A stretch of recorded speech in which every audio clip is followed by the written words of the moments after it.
Start a new one tomorrow. Shut the fuck up. The Section 10 Patreon has everything that Red Sox fans need. For the first time ever, we're letting you guys in the scoop shop.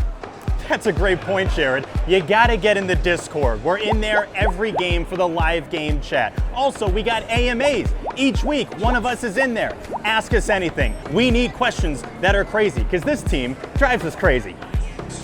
And don't miss Down on the Farm, our bi-weekly Red Sox podcast covering all the prospects in the system. It's me, it's Coley Mick. We're touching from everything from Franklin Arias to Anthony Einson. You're not gonna wanna miss it.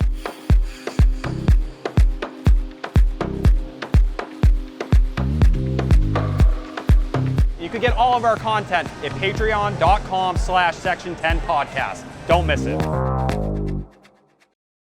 Ladies and gentlemen, boys and girls, welcome to the Section 10 podcast. Here are your hosts, Jared Carabas, Coley Mick, Steve Peralt, and Tyler Milliken.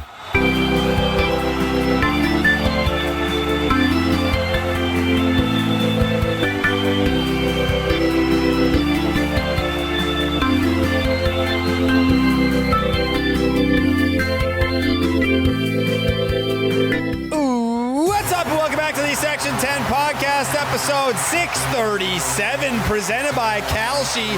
It is the home of your 52-49 third wild card spot, Boston Red Sox. My name is Jared Carabas, and I am a certified G and a bona fide stud, and you can't teach that. And this right here, this is Coley Mick, and he's 7 foot tall, and you can't teach that. And this right here, this is Tyler Milliken, and he killed his dog Bullet, and you can't teach that. Bada boom. Realest guys in the room. Steve, how you doing? Ooh, what up, Section 10 in the building? In the motherfucking building. Brewed by Blue Moon. Suck one. Produced by Jose. Woo! Oh yeah, Jose. It's you know what? I know they lost tonight. I know people are probably sad that the winning streak's over, but you know what? Fucking give it up for them. 15 straight, tying a franchise record. I mean, this is this is something. By the way, Section 10 night is September 8th at Fenway Park, redsox.com. Clinch night, baby. Clinch night, redsox.com/section10 to get your tickets for Section 10 night. There will be a special giveaway jersey. Yes, you need to buy the ticket through the Section 10 link in order to get the jersey. September 8th, Section 10 night, Fenway Park, redsox.com/section10. So it has been quite it's been 3 weeks of feeling like a dreamlike state. You know, I think that comparison rings very true about, I feel like I'm living the 2012 and 2013 seasons in the same year. I will not forget just how awful it was to watch the first 3 months of this season. I will not take for granted how awesome the last 3 weeks have been watching the Boston Red Sox. Now, like, people were like, oh man, I'm nervous going into the doubleheader because they can tie and break the franchise record. I wasn't nervous because I think I was, you know, once they got over 500, I think I was relieved to just have a baseball season. The nervousness for me now is, now that the Mario Kart star has expired. Now what? Now what happens? Like, the first chapter was suck. The second chapter was God mode. What is this chapter? Because there's still a lot of season left. You know, like it's not like they're riding this wave right into October and storming the gates of Yankee Stadium to take on the Yankees and redeem themselves for their postseason performance last year.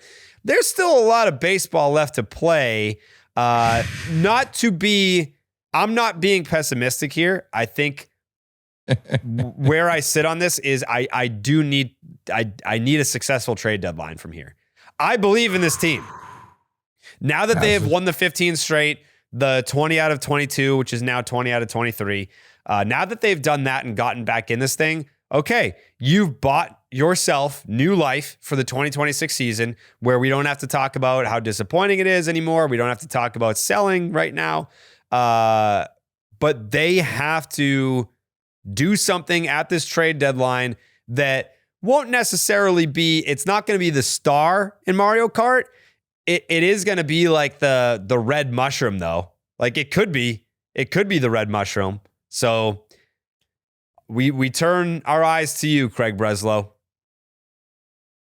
We were turning our eyes to him during the series. There was a lot of shots of Breslow, and I think Coley, I think we were thinking the same thing there. He has the button loose there. I'm like, is he about to go tarps off right now? Who else? Is Breslow John Henry? Take Tom this Warner? thing off and shake it? They've been here, dude. I mean, Warner hasn't, but John Henry loves the Boston Red Sox. I'll tell you that much. He's been at all these games.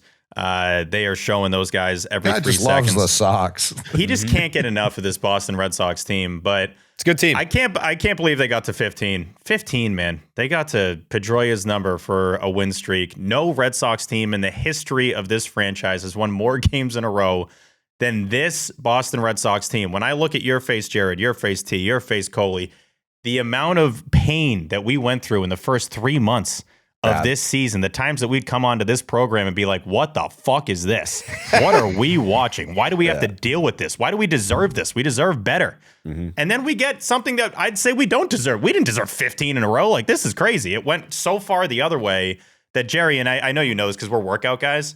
It feels like when you're on the treadmill and you just got your head down, you're just going. And then you just lift your head up and you're like, all right, what's my progress? Like, what? How far have I gotten here? How many calories? Oh, I only did that for 20 seconds. Okay, that kind of sucks. But with the Red Sox, it's like, all right, we got a 2-game lead, T, in the wild card on the Mariners and everybody else. I think they got a 2-game lead for the last spot. So you're back in the division race, which now it's funny how one loss can kind of. All right, well, they're 7? I think it's 7 back of the Rays and 4.5 back of the Yankees. But that Schlittler quote, it's getting a little closer now. And I loved that Chad Tracy after the game when he was talking. He didn't just say wild card. He goes, we're back in it for the division. Like he's talking and kind of setting the scene. And I liked the culture that seems to be building because he talks. He's like, I didn't speak with the team after the game. Contreras and Sonny Gray have that. They're going to go speak to those guys, which is very funny, them coming over the Cardinals. And they are our leadership chain at this point in time. The NL Central runs this team. I was thinking about it more and more as the game went on. I was just like, what's going on here? What is this Brewers Cardinals hybrid? Every fabric of the Red Sox is running that way right now. But to hear the way Chad Tracy has talked, and it didn't sound like a team that was just happy they had a 15-game winning streak. It was, all right, cool. This is over. It's done. The guys have been riding and feeding off the energy. But you've completely changed the identity in the perspective of how everyone viewed you over the last 3 weeks. We're talking about a team at the end of the Rockies series that had an 8% chance to make the playoffs. We're now at 62%. Think about how insane that is just as a perspective. You want to talk about something changing in the city of Boston? Do you guys see what the numbers were for Fenway Park tonight? It was the highest attendance of the season. Oh, really? Since 2016. Tim Healy had in his article. 38,005. What? Were people not in on 18? What did they miss? I don't know. This was in Tim Healy's article. I don't know exactly how the math goes into it, but it was in there. After that record-setting streak, I always think they just kind of throw whatever number. Yeah, just make it the highest in the last 10 years, whatever. Just tell them that. The way he framed it was the Red Sox had their largest regular season home draw since 2016 tonight. Huh. And it was like David Ortiz's last game was like the 38,000. Probably.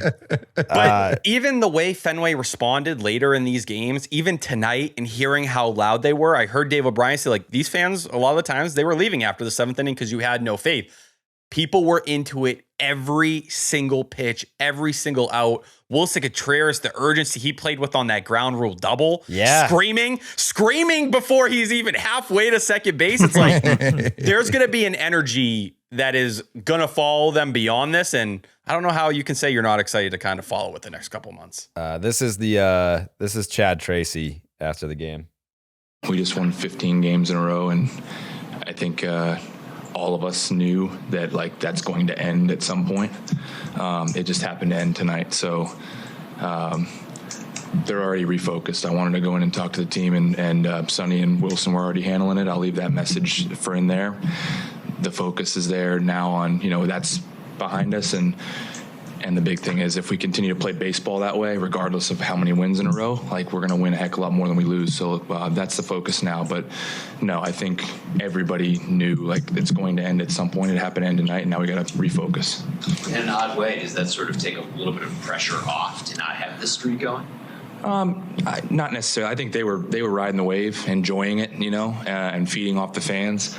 But I think the big thing is, like, knowing we're going to come in here Friday night and those fans are going to be there and they're going to be just as amped up, because we've put ourselves in a playoff race now, for, not only for a wild card but a chance at a division. So, like, that's got to be the focus moving forward. But very, very, very proud of what they accomplished and what they've done over the last however many weeks it's been, with the All-Star break included. So I'm glad that he said that. So for a couple different reasons here, I was a little nervy about going to the game on Friday, because I was like, if they're still riding the winning streak, I don't think I can go. Like, I don't want to be, we did do unobstructed views, and that was the Caleb Durbin game. So I was like, all right, at least there's like a little bit of jinx proof. The views record has to be great at this point, whatever the hell it is. I feel like they win every time. Yeah. Yeah, I think we're 7-2. But I was like, all right, so now I want to go on Friday. But on the same note here, I get it, to what he was talking about with, like, the Fenway energy and all that. I hope it continues. I hope that it wasn't just because of the streak and people wanted to witness history. Like, Fenway, when those crowds are, rowdy baseball crowds and not the fucking, like, let's go to Fenway and sing Sweet Caroline, and then we can go to Jillian's after. It'll be so fun. Or let's go to Loretta's. I like Loretta's. Like, I would rather. What do they sound like? They like maybe we can go to the Cask before the game, and then we can. Is this where, like, Noah Khan was playing? Oh my God. Like, if there's that, then it's like, all right, cool. Like, welcome to Fenway. I hope you have a great time. But, like, the energy that we want is to create a hostile environment for the opposition while also firing up the boys, because it seemed like they responded. Like, this is not a group that walks into Fenway and hears how loud and rowdy the crowd is at Fenway Park and is like, oh no, I hope I don't disappoint them. They're like, no, like, this is like Willson Contreras being like, this is my fucking house. Like, yes, dude. Yes. Coley saw the pinky.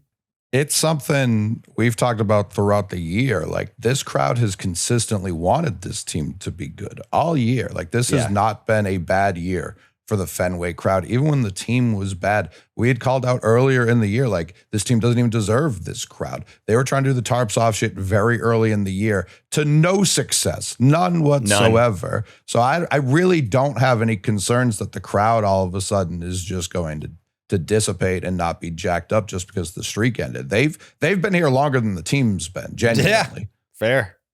It's a really fun atmosphere. I do feel like there's always going to be that element of it's summertime and the college kids are out, high school kids, all the kids are out, especially the tarps off crew. Credit to the older gentleman this evening that was going tarps off Loving there towards the end of the game. He's like, come on, honey, we got to do this. Yeah, he's like, she was like, we sure are we doing this? And they kept going back to him. So Nesson did a good job there. But I just want to get back to Tracy real quick. I'm loving how Chad Tracy is just handling all of this. Like, his post games, they can be kind of boring, but he's never too high, never too low. I feel like he gives really good answers to the reporters.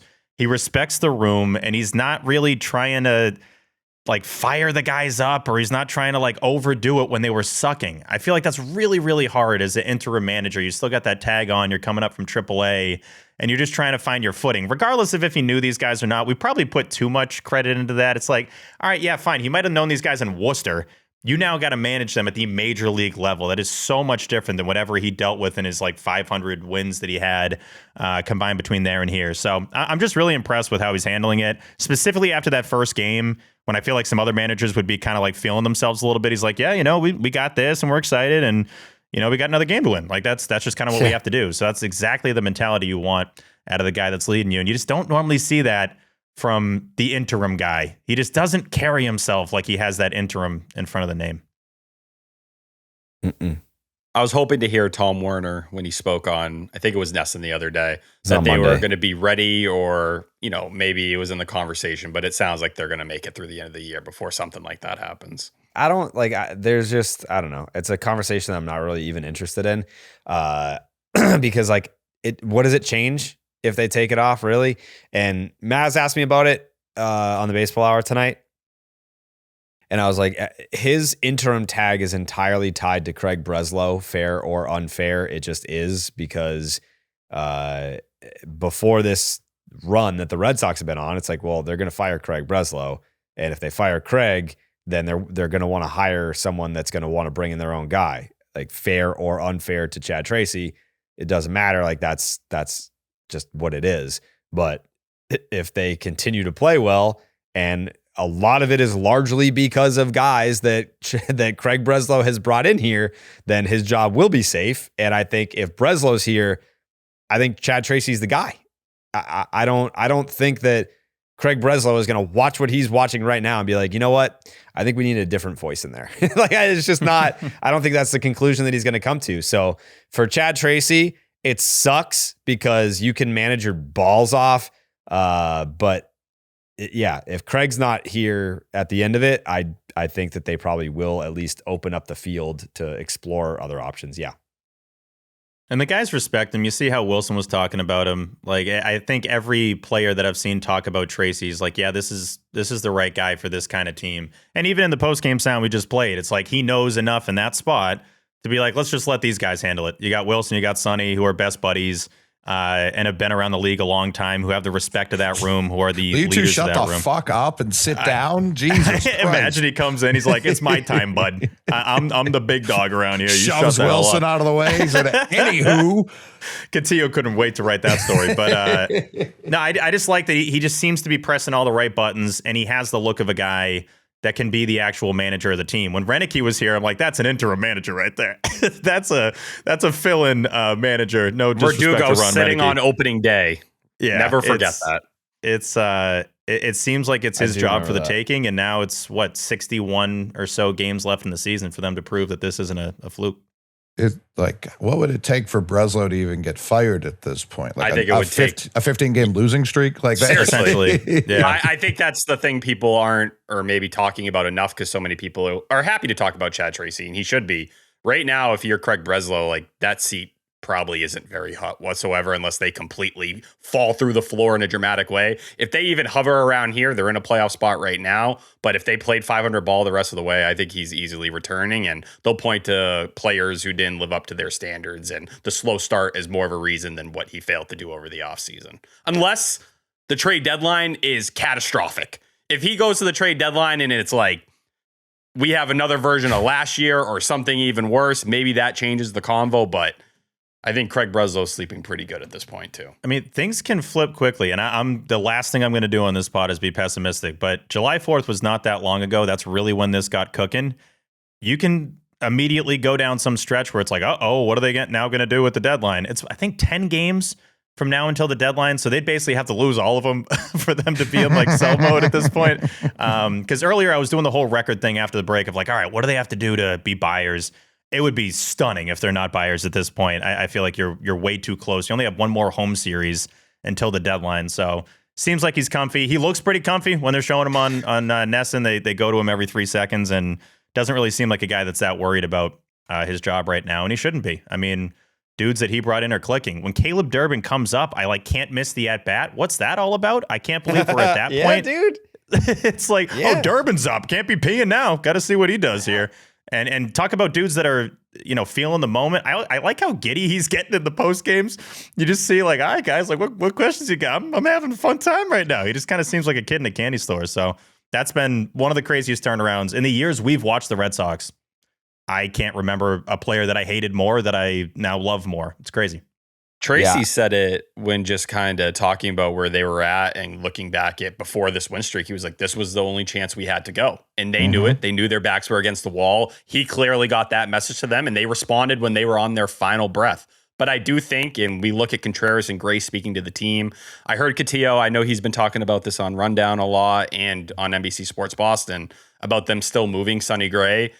I think simply in terms of innings, you can't do that at this point in time if you're looking at the young arms. Secondly, the fact that him and Contreras are the guys leading the room.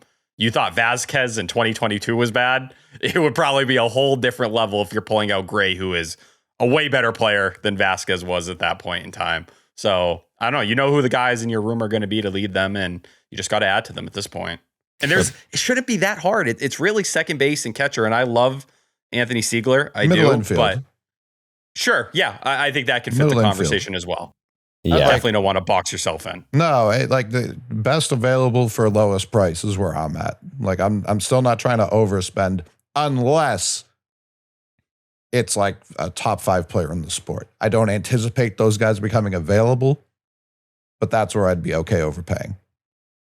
I've loved watching the relationship evolve between Willson Contreras and Caleb Durbin. Just knowing, like, Mini Bowser. Yeah, like hearing Durbin be like, did you see the clip? Like he had like a chopper to third base. Nolan Arenado fielded it, and he like ran into Willson Contreras at first base. That they ran into each other, and Durbin was like, I hated him. Yeah. Like after that happened, he's like, I fucking hated that guy, and now he's maybe my favorite teammate that Now I've ever he'll had. kill me. He's too Yeah. close. On Monday night when they came back and Durbin hit that home run, and the way that game ended, and there was drama in the 9th inning, and seeing them embrace and like, you know, one of those like, man, come here, but get away from me. like one of those. It's like they're so fired up, like they're like drawn to each other. Like it's been really cool to watch Durbin become a guy that Willson embraces, because Willson has been balling out all year long. I don't think that Durbin gets as fired up during this winning streak if he's still hitting a $117 and not contributing whatsoever. Like he gets to kind of like walk around like, you know, I was just as big of a reason why we turned this shit around as anybody else. So yeah, it's nice. That's true. It's nice. It's nice that I definitely, you want to talk about like bad takes. I think it's not even a bad take. Whatever. Bad takes. I don't got them. Not bad takes. All me, brother. I definitely have tweets where like Willson Contreras is like launching homers left and right for this last place team, and I'm like, man, like I feel bad that Willson is wasting his career year on this team, and to get to see he was. But to get to see Willson go from like, man, I'm out here fucking with a 900 OPS for the worst team in the league, to like, this feels like the direct quote from him. He's like, this feels like I'm in a World Baseball Classic game. Like he said that yesterday, or no, the Monday night game. Monday.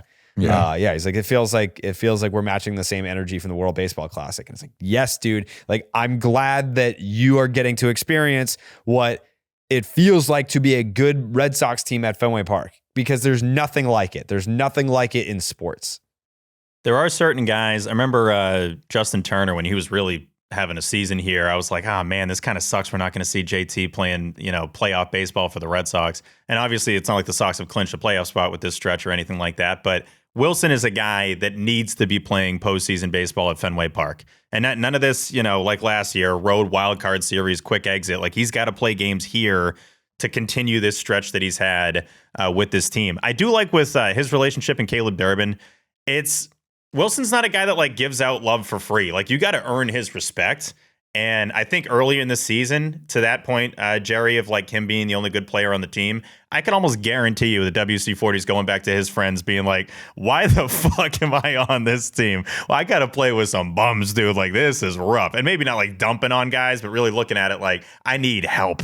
I need help in this lineup. So when he sees somebody like Caleb Durbin turning it on, obviously a guy that they're on the hot corners, so they're dealing with a lot of each other in the field too. I love seeing that mutual respect, especially with a guy that just, I still can't wrap my brain around how important Caleb Durbin already is for the Red Sox, considering how bad it was. Like, unwatchable at-bats. Some of the worst at-bats I've ever seen in my life were Caleb Durbin ABs. And now that ball in game one, it's like, of course that's gone. It's Durbin, dude. Of course that's a go-ahead homer in the 8th inning, and he's rounded the bases at 100 miles an hour running back in. Great call. Great call coming up here. Are you doing it? Yeah. You want it? I want it right now. No. You can't do that mean, and then not play the call. You're right, Steve. You're right. This was the radio call. Will Fleming. I had to text Will inning. directly about this one. I was like, this might be your best call. Wells is ready. He throws. Caleb swings and drives one high in the left field. It is way back. It is gone!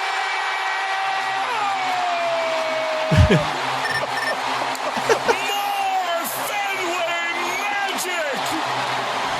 Caleb Durbin puts the Red Sox ahead 6-5. It's somebody else every night. He got another cutter up in the zone. That's his best pitch. Whose turn is it? This team cannot be stopped. Wells is ready. That's the call of the pod. Hell of a Brought call to you by there. Nextel. This kind of stretches when you realize like who's in what's booth, who's in what booth. It's like, okay, we got Will here, we got that Will there, we got Lenny over here. Is Lenny on Nesson? And then you just listen to the calls, and it's like From Wells. everybody can do it. Swinging a high fly ball left field. This is deep. Back it goes. Yes, sir. It's out of here. Home run.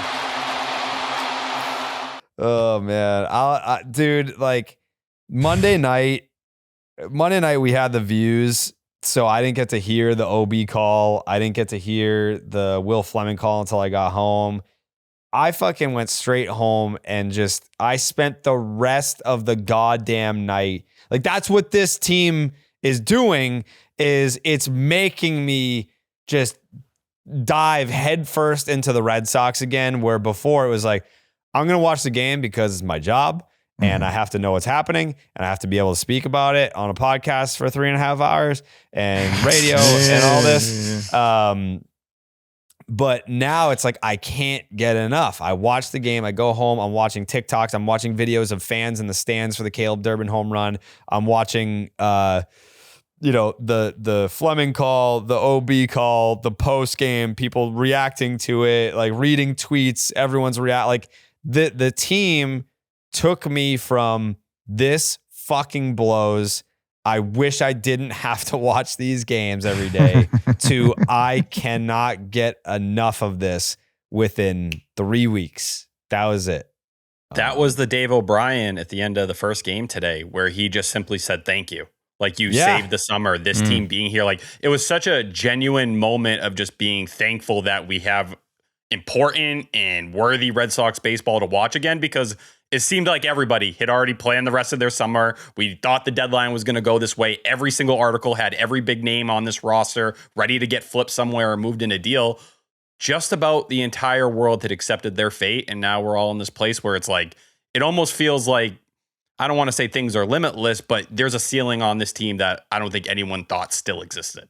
And credit to Willson Contreras, I don't think it's just a Caleb Durbin thing. If you look at the time he's spending in the dugout, when that ball got hit out of the ballpark off Durbin's bat, Ceddanne Raphael is sitting next to him having that moment. Willier and Willson are together all the time. Like, he is bringing around this kind of young core that they're trying to uplift and have be that next foundation for this Red Sox team. He's backing them, he's supporting them, and he's growing with them. And I think that means a lot, because if you're trying to build an identity for a ball club, you need someone who knows how to establish credibility. That's what Willson Contreras is, and hell, he's done that and then some. That was my favorite part of the series. I don't think it's really even close. Like, obviously the Durbin swing, but just Willson wanting to complain about the check swing, where I looked at it a couple times. I still can't really tell if he won or not. I think he did. He probably did. First, it's right on the line. If there's something that's like exactly a check swing, it was probably that. Yeah. And Willson even admitted as much in the post game. He was like, yeah, I'm not 100% sure either way. But he also said, I reacted a lot better than my other one. You know, I didn't call out the first base hump. I then go in the dugout, say Don. That shows a lot where he's at his point in his career, where he's consoling Willson. And then immediately hops out and goes into Bowser mode. Like, the Bowser thing is so who he is. That's exactly who he is. He's at the home run derby. He was the villain. He's got the Bowser bat.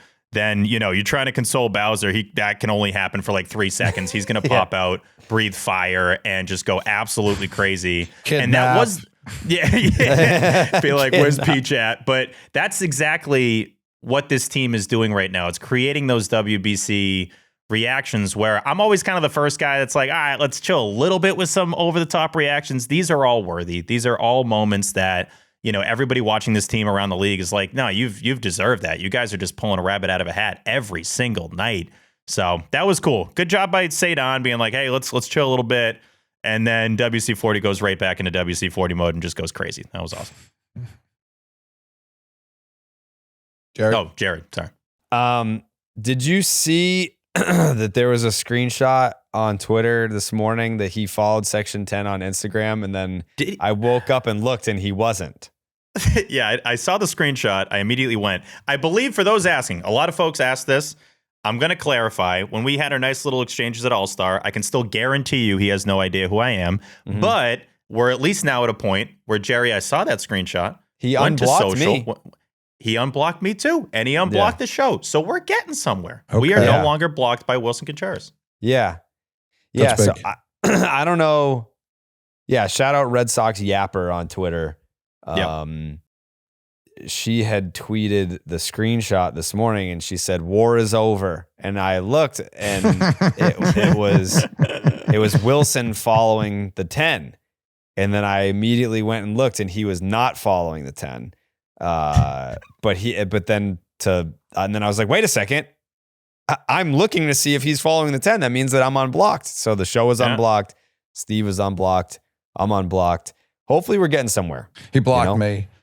He's like, it's all that Coley guy. Do you think part of him was like, all right, the follow's a little too much. Let me unfollow. I'll just stick with unblocking these guys and we'll just keep it at that. He Maybe. probably hit unblock too many times. True. And then accidentally button. tapped follow. Yep. Yeah. Yep. Maybe. I think Coley actually just nailed it. That's probably what just happened. But hey, we're moving in the right direction. Again, this is my official stance on the 2026 Red Sox because I acknowledge that I was like, this is the worst team, yada, yada, yada. We don't got to be friends, but we don't have to. Please don't make us enemies. Like, we can just keep it cordial. We can just draw the line where you guys are over there. You're playing the baseball games. We're over here. We're talking about the baseball games. We don't got to be pals, but like, let's not be enemies. We have to do our jobs. And when things go bad, I can't be, keep the faith, guys. Like, okay, you fucking John Henry puppet. How's that Nesson check? Okay. Like, that's what I'm going to get. So I have to be like, hey, you guys suck. Fucking tell him, Jerry. Well, let him know. That's exactly what would happen if I was like, keep the faith, guys. I know that they're 14 games under 500 with a 6% chance to make the playoffs, but you never know. Like, I can't do that. I'm sorry. So don't get offended when I have to be like, hey, this fucking sucks. I don't like watching this. Coley. If I'm if I'm going to be angry about something, the rest of our lives, no matter how bad a first half is, we're going to have to they might win 15 in a row. Yeah. They might. You're not wrong. How about this? Be good immediately. That's an option that this franchise, I can't say these guys, the whole franchise just doesn't understand that. Just start out normal, just normal, regular 500 ball for a bit. You don't have to be disaster for 3 months. You don't have to do that. Even the 18 team got walked off on opening day.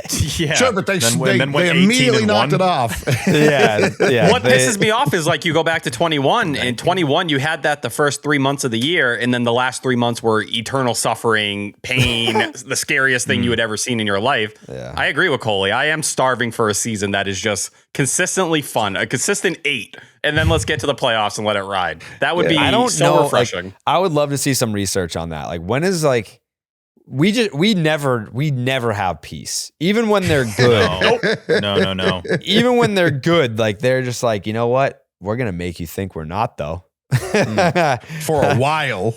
Yeah. That 18 season was just like, hey man, sorry for the last, I don't know, 80 years, whatever. That made up for everything else. But yeah, even since 04, then, even 04 was like, clue. like 07. Okay. 07 was easy.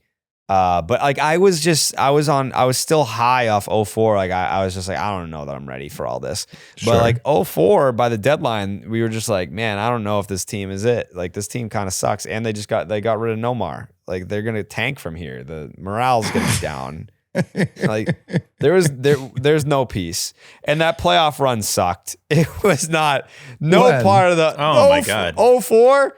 Dude, lost years of our lives. The Yankee series sucked. The first series was the awesome. Angels series Angels was fun. Yeah. That ruled. And then the Cardinals was the easiest time of all time. Yeah. But that was at So it least was really stressful just one because series. you knew you couldn't fuck that up. Like that's why I said, I was like, they would be at that point in time before they had broken the curse, it would have been the most Red Sox thing ever. To be the first team to go up to be down 3-0, come back and win that series, then promptly go up 3-0 and then fucking lose the World Series to the Cardinals. Like that's where my brain goes.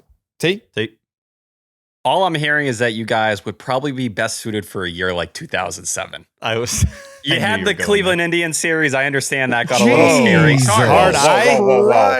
Oh my God. Jose, I specifically please, did not put that word in my tweet because I knew it was going to get banged. Oh, thank you, Steve. T, that doesn't make any sense. You can't say thank you there. You already said it, dude. That's a good point. Good job by you. On Kalshi, you're trading against peers on a live market, meaning that there's no house, and as the probability changes, you could buy in and out of your position. And for a limited time, you can download the Kalshi app and use the promo code Section10 to get $10 when you trade 10. That's Kalshi, Kalshi. You can trade on anything. You should trade that I word for a G word. Oh, you don't want to? You want to use the I word again? No. Okay. And what's that face? Guardians. Okay. Good boy. I got a question for all you guys. Yeah, what is it? It is where we think the Kalshi users have the Red Sox win total at this very moment. 85. Yeah, that feels right. Coley? I mean, if they continue to play 900 ball, though. I was going to say, what are their wins now and how many games are left? I think we got 61 to go. Okay. And they have like 50 something wins? And for a little context, at the start of the month, July 1, that can't be right. Is that right? Huh? Okay, What's I guess the that question? that is right. That does make sense. July 1 was 76 wins. I'm looking at 105. 105, Jared? Mm-hmm. How many wins do I think that they're going to finish with? Yeah, and that Kalshi is projecting. I feel like Kalsh probably got 85. Oh, right This there. team- It looked like you were going to have more words after that. 87. I'm thinking, can this team win 87 games? I'd bang that if that was the case. Not 77, as I was incorrectly saying. Yeah, 87. Does that feel about right? I guess that feels about right. That that's feels like where- a goddamn miracle. Like what winning percentage would they have to have the rest of the way to get to 87 wins, Steve? Let me see. That's a Do bunch some of math. quick mathy do's. I'll get back to you. They Yeah, need do some 35 more wins. I think that means they have to go 35 and 26. Something like that. That seems doable. Way more doable than it did weeks ago. Yeah, I think 87 is doable. Like that's a trip to the playoffs. I mean, at this point, like I agree with them. Like they should be thinking division. Do I think that they're going to win the division? Probably not. But like, I think they can make it interesting. I think they can be a real motherfucker for the Rays and the Yankees the rest of the way. I think they're passing the Yankees. I think this is what this streak has done for me. I think they can and will pass the Yankees. I mean, the Judge news obviously factors into that too. But you look at the standings since he's gone down. Sox are notably ahead. Jarrett? Yeah. That's a big factor in all of this is does Judge come back and who's coming over here at the trade deadline? And going to New York where they're preparing to go get a bat seemingly at catcher as well. And I do think we're 40 minutes into the episode and we got, while that Judge update was not great and it looks like September for him, we got similar or worse of an update on Garrett Crochet, who... Well, yeah, no shit. Can you really they back just won for him 15 at all? straight games. You think Yankee T we want to here to lead shit on with the that? Red Sox. No, but Hey, it's the Red all Sox just won important. 15 straight games. Their ace never coming back, though. To me, that's a crucial chip when we're talking. I understand that, Tyler. I understand that that's a major story. We were going to get to it, but that's definitely not what you fucking lead with after 15 straight wins. It's 40 minutes in. We're not leading with it. 40 minutes. Show, that's like doing the intro. Like 40 minutes into Section 10 is like 5 minutes into any other show. And I'm not saying, listen, the Garrett Crochet situation sucks, but there is a positive to it. There is some good news on the other end of it. Yeah, you like get what? His opt-out after staying. 2030 is now completely erased. In 2032, you get a team option for $15 million. Yeah. Like that counts for something. I saw that yeah, today. It does, I was like, but okay, it's like that's not something be pretty big. You know what? I can't like. Yeah, good for the Red Sox.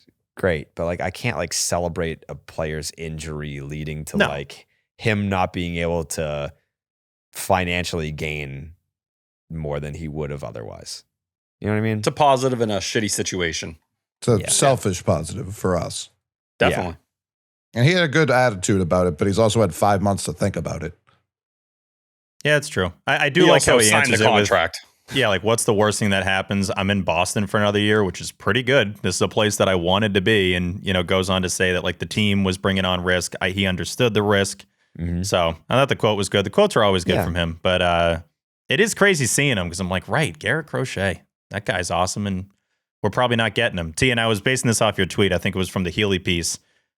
I really don't think he's coming back. Like today was the first day where I'm like, oh, it's not happening. When they're saying best case scenario, if he started throwing now, it's like what, the second week of September he'd be back, or no chance. They said early September. He's going to need a 6-week ramp up. And the issue is when we talked about the Crochet injury when it happened, I brought up 2023 a lot when he went through a very similar situation. It was during the process when he was rebounding from Tommy John. He was only trying to come back and be a reliever at that point in time. This is a completely different situation where he needs to be fully built up as a starter. And the fact with the Plylo balls, he's not even throwing them anymore. Plylo? How do you say him? Go. Pappy? Plyo. Balls? There you go. He's not even throwing those. It's been multiple weeks. I did think there was another L in there. I'm not going to. I don't know. I've never thrown call one. them Plylos. There you go too. But the fact that they're not even using those anymore, and he's been shut down for multiple weeks from even that, they're just trying to strengthen the shoulder to a point where he's somewhere where he was a year ago, and it seems like they really have no idea of when he's going to get to that point. I don't even know how you use him either. Like if he were ever to come back around the start of the playoffs, does he even want to do that? Like, is that even fair to him to be like, here you go, here's the wild card series? Because the division odds have got to be pretty slim at this Price point. In 2017, same thing. What's up? They did the same thing with Price in 17, and he was awesome. Chris Sale. True. Yeah, no, there's history of it. Yeah, it was Sale too, but it's not. You're looking at a different version of the guy, and then you still need time. But Crochet's also done it, so it's not like he has is going to be like, in a man, different what a like a. But even Crochet said to me, he's like at that point in time, like I'm not going out there. Like I don't want to go out and be garbage. Look at how good our pitching staff is. Look at what they've done. I don't want to just be a warm body. So like you are going to be kind of playing that game. And I think when we heard Craig Breslow say those 10 days leading into the deadline, seeing how certain players are going to heal up or what the progress looks like, I think Crochet is at the front of that list right now because you can't count on him this year. Like in my head, I'm thinking everything Red Sox, and if he's back, awesome. More likely than not, he's not part of it this year, which sucks. There is a big part of it that's not super fair to the guys that have been there too. And not like that should be much of the percentage pie there, but if you're cruising and some of these dudes have earned that 1-2 spot in a postseason rotation, just handing it back to Crochet when he hasn't had any ramp up time, at least in starts at the big league level, and it doesn't really feel super right. And I don't think Crochet would even want to do that either. So the situation that situation sucks. It does, but I do think they can still make it work. It terrifies me to hear him reference the capsule on his shoulder like that after the Brandon Woodruff stuff that's happened. And I don't know. It's just scary the fact that now his shoulder has seemingly had this issue 2 different times and he's still, 27 years old this year? Like, those are the injury concerns and some of the things that did rise up and people did talk about before that trade happened. And I hope this isn't an every year thing, but if we're talking 3 months, more than 3 months at this point, where you've been trying to get right and you seemingly don't even have a pathway to, get to that point, that doesn't sound like you know how to fix this. And it seems like, and I saw Red Sox Twitter was kind of freaking out. So he goes, when talking about the injury, it's different than the original diagnosis. It's like, okay, he claims that the lat issue is not even part of the equation at this point anymore. So that lat setback That's he good. had is good. It's figured out. But the original issue, which they seemingly misdiagnosed or didn't fully understand how bad it was, that is still at the front of all of this. Even the reporters in like the pool sounded like slightly confused by the way he was trying to explain it too. There's got to be part of them too. When you're looking at a misdiagnosis, it's like, thanks. Now I don't have the opt out. And now the last year of my deal is like a third of what I could get. Sick. Whoosh. There's only one way to celebrate a 15-game winning streak, a franchise tying win streak. And that's with 15 blue moons spread out over, a few days. Like, you definitely don't want to do that all at the same time. But it didn't work. Like, I was like, oh, like the 99 kids eat free. And I was like, oh, my 2-year-old son would like 15 blue moons for the Red Sox winning. And they didn't appreciate it at all. But you know what? I always appreciate an ice cold blue moon. Always, always, always, always. That citrusy taste. It's refreshing. It tastes amazing. It tastes like victory. That's probably why I enjoyed it so much over the course of the winning streak. I was like, why does it seem like a blue moon and this winning streak go together so well? And it's kind of because blue moon tastes like victory. You ever get that sense, Steve, when having a blue moon, that it's like, wow, like this is kind of like the beer of champions? Yeah, especially with the orange slice. I mean, you get that combination, and it's when it hits your lips, I would say, Jared. Like the second it hits your lips, you're like, wait, did I just win? I'm pretty sure I did. You know what else I like to do with a blue moon, right? So like you have the glass, right? And it's sitting here, and then you have the orange kind of like sitting on the rim. Like you kind of like take like a sip and you're like, but then you're also like, like you're like licking. You ever try to like drink the blue moon, but like, like lick the orange at the same time? Like this side of your mouth, like it's going in there, but then the orange is like, Yep. You ever do that? I got you. Yeah, of course. I do it every time, especially in public. No doubt. Yeah. I mean, a blue moon in a glass, that's kind of like again, it's the beer of champions. Like who else is doing that? Who else can you guarantee that kind of a beer drinking experience when you just put it in a glass like that with the orange slice? Nobody. You can't do it like that. Blue Moon Belgian White, brightly brewed with Valencia orange peel and iconically garnished with an orange slice. Blue Moon Light, a wheat beer from Blue Moon with exceptional taste, only 95 calories. Blue Moon Mango Wheat, a refreshing beer with ripe mango flavor, a hint of honey. I like that. Just a hint of honey and biscuity malt sweetness. And then, of course, you've got the Blue Moon non-alcoholic, much like Blue Moon's iconic flagship beer, yet without the alcohol. Blue Moon non-alcoholic is still made with real Valencia orange peel, of course, and coriander. Yeah, the holy trinity right there. Blue Moon Light. Get it to you delivery style by visiting get.bluemoonbeer.com. I like that. Get it to you delivered style, baby. Yep. Blue Moon.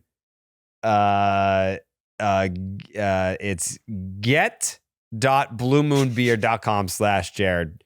Blue Moon, made brighter, sailed bright responsibly. Blue Moon Brewing Company, Golden, Colorado.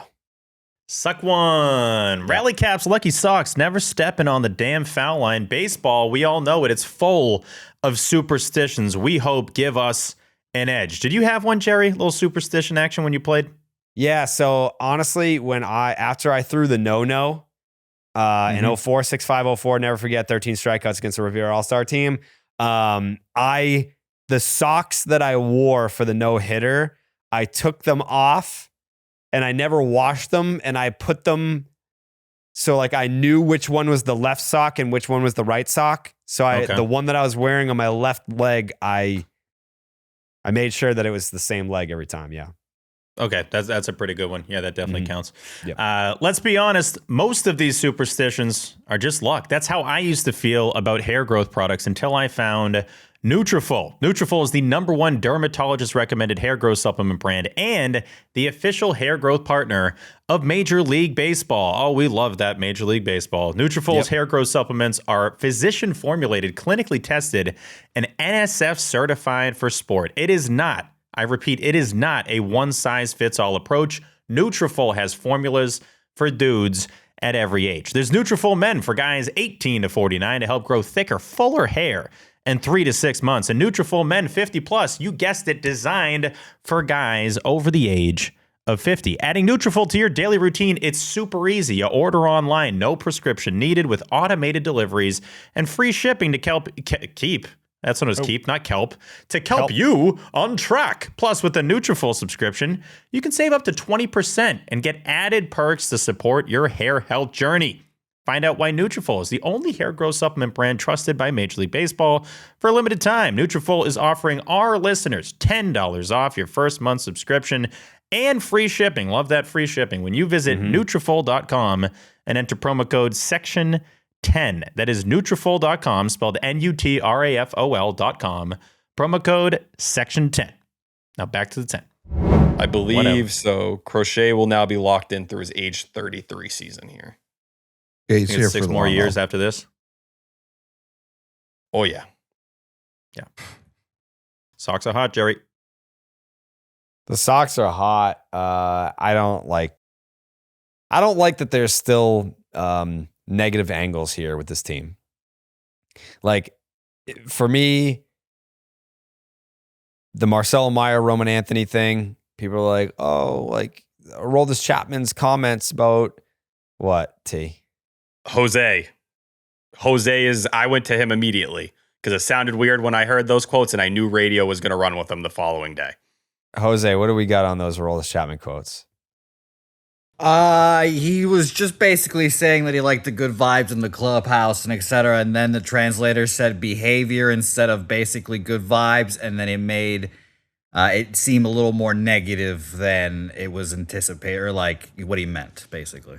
Also, that's where you got to trust the player. Chappie says nothing in post games. He just wants to go home. So he's not there to be like, oh, let me sneak in a line about Roman Anthony and Marcelo Meyer. Come on. Marcelo's still there, by the way. Like, Marcelo Meyer, they didn't kill him. They didn't throw him away. Like, and I know Chad Tracy took a pretty heavy stand on EEI today, being like, do you have any concerns about Roman and Marcelo, what they're doing? He said zero. And Craig Breslow took a pretty strong stance a week ago when asked about Roman specifically. So, I don't know. I just don't think that's at the center of what's been going on here. Yeah. Well, I don't know, man. I'll be happy when I don't have to talk about it anymore. I'll be happy when I don't have to talk about Roman's pain tolerance anymore, or Marcelo's work ethic anymore, or Crochet's injury, or even like the Trevor Story stuff. It's like, he's a super nice guy. I hope the best for Trevor Story. I want him to succeed. I want him to do well, but in the least disrespectful way possible. I don't want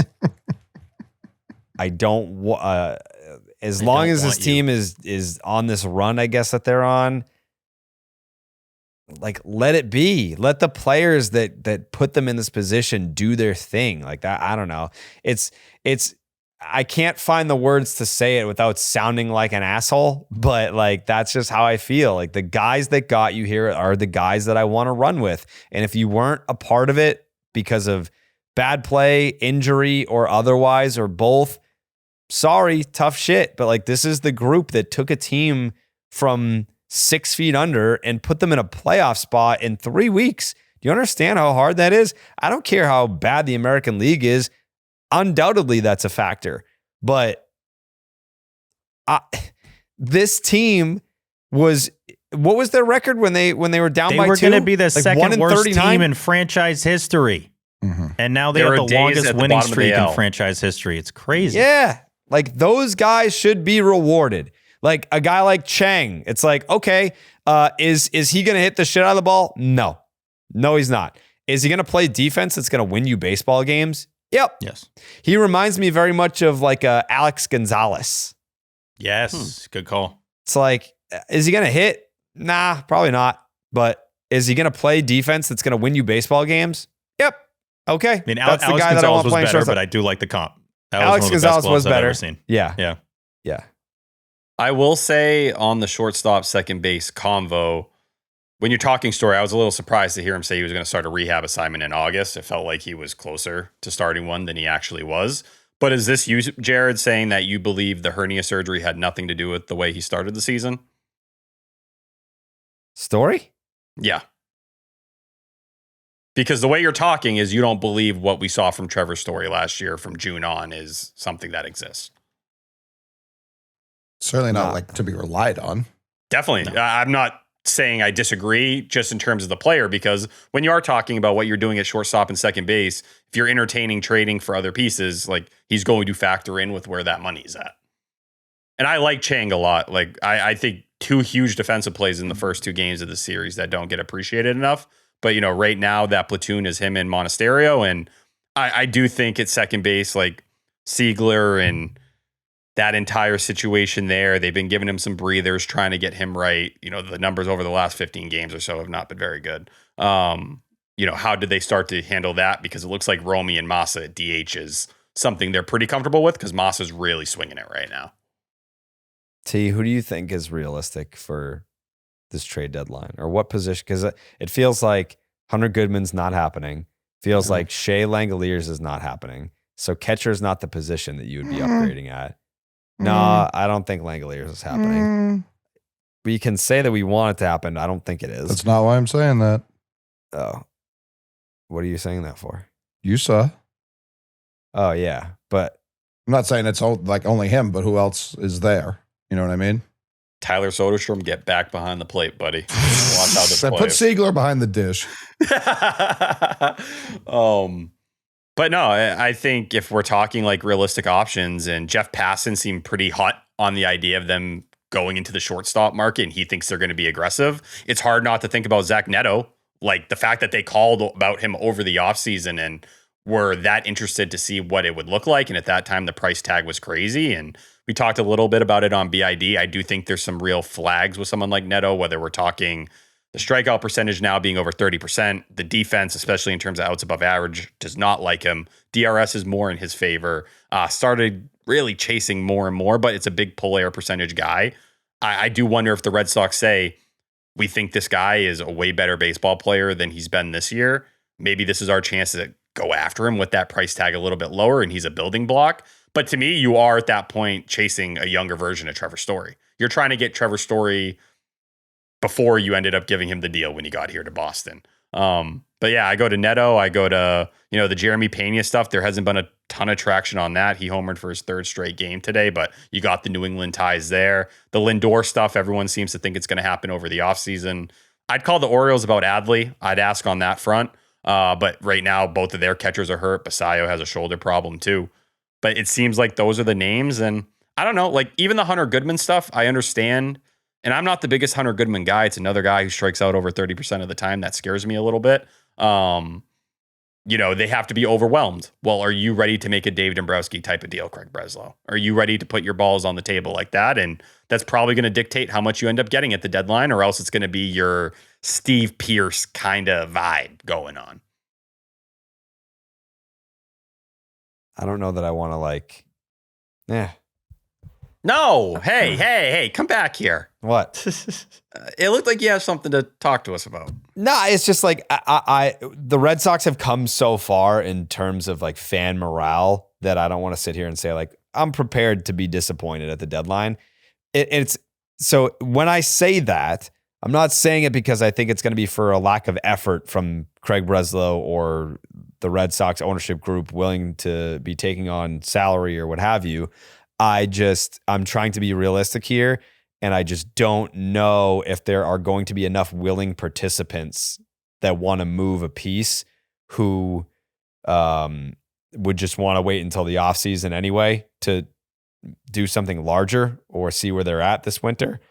But then here comes the lockout in December, and you want to start to get the ball rolling on like a Jeremy Pena deal or a Francisco Lindor trade, and it's like, all right, well, we'll wait until the winter. And then the winter comes and it's like, well, the lockout's here, and then the lockout happens. So yeah, I would love if the Red Sox could find a way to invest in this team in season, whether it's just one guy, Like if it's just one guy, like I really think, like call me an idiot, I think that they are just one guy away from being a World Series contender. And I said that after the fucking Yankee sweep. Like I'm pretty sure that was when like Felger and Maz and Murray were calling me an idiot and all that. I was like, yeah, like you just swept the Yankees in 4 games and you did it without having like a big bopper. If they just had that guy, how much better would you feel? And I didn't include it in my tweet earlier today. This was after the 15 straight before the loss on Wednesday night. But MLB ranks since June 25th. 20-2, best record in baseball. The rotation, 2.58 ERA. That's second best in baseball. Bullpen ERA, 2.40, second best in baseball. And the best ERA and bullpen ERA in baseball was 2.39. So they were 0.01 away from having the best bullpen. But what I did not include in that tweet was over this stretch, and it's probably worse now because they only scored 1 run, 23rd. During the stretch where they are 20-2, they were 23rd in runs scored. They've been better in July, though. They're 7th this month. Over the run where they were 20-2, they were 23rd in baseball in runs scored. If we're trying to picture postseason baseball with the Boston Red Sox, you could see a lot of similarities between this team and last year's team. Picture this lineup in October.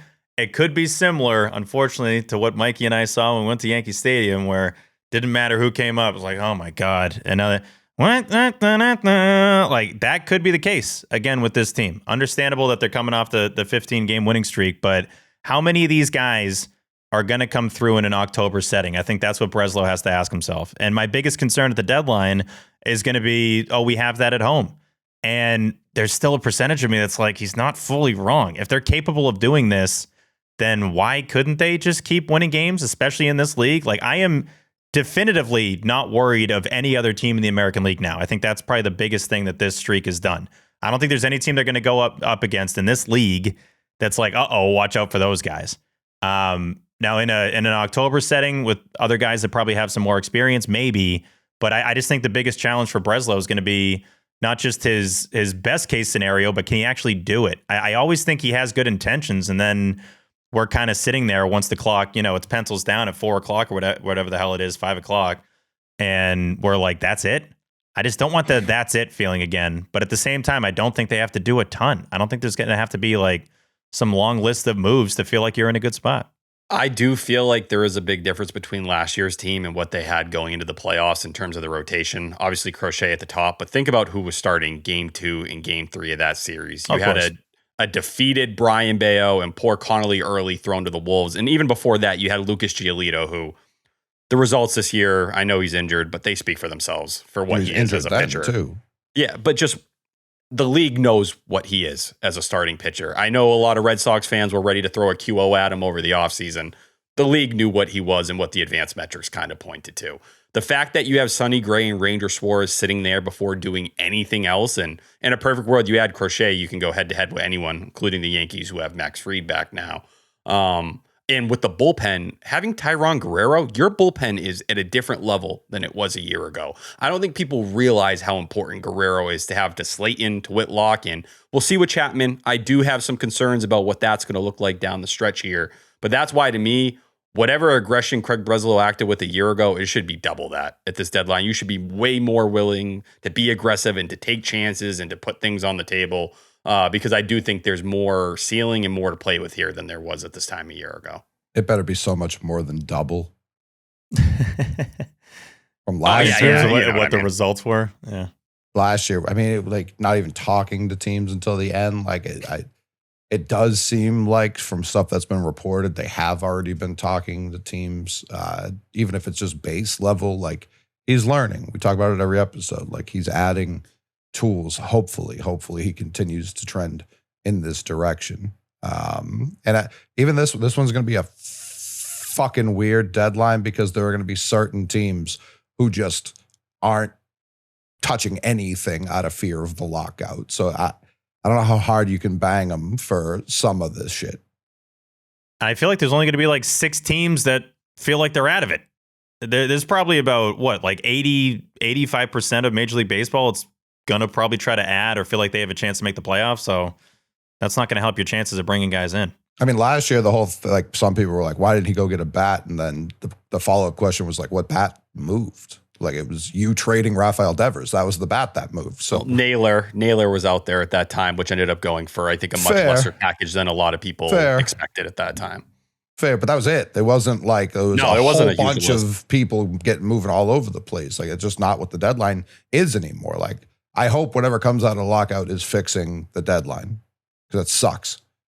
Well, that was why Willson Contreras was such like an interesting kind of mark asset in terms of these deadline talks. Yeah, asset's the best way to describe it. It was because there was just no one that could compete with what you had in terms of that value. And listen, it's not an easy job. You're going to have to figure it out here, but I don't think Marcelo Meyer is going to play another game for the team this year. I feel like I'd be pretty shocked. I think he's going to end up going down to AAA. They'll probably let him start a rehab assignment, let it play out. And I think more likely than not, they're going to decide it's better for him to get the reps he needs. And then you can circle back over the offseason, whether you want to trade him at that point.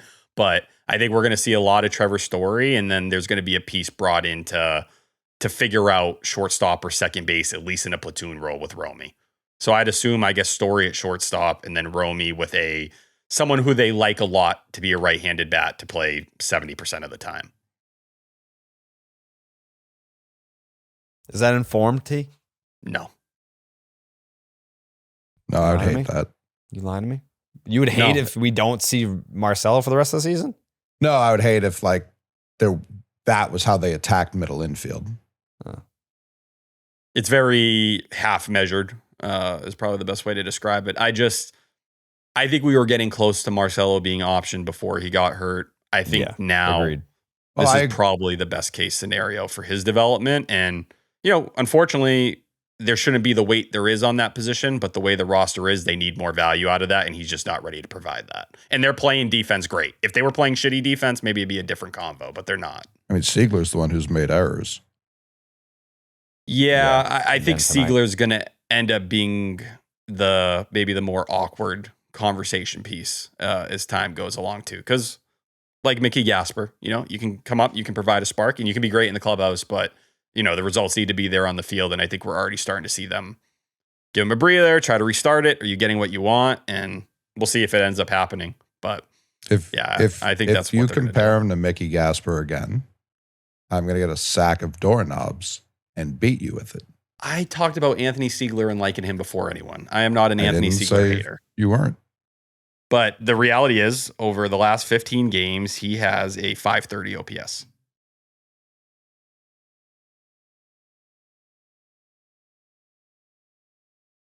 I mean, in fairness, if Marcelo were here, you'd probably have a .530 OPS with far less energy. And I agree. Yeah.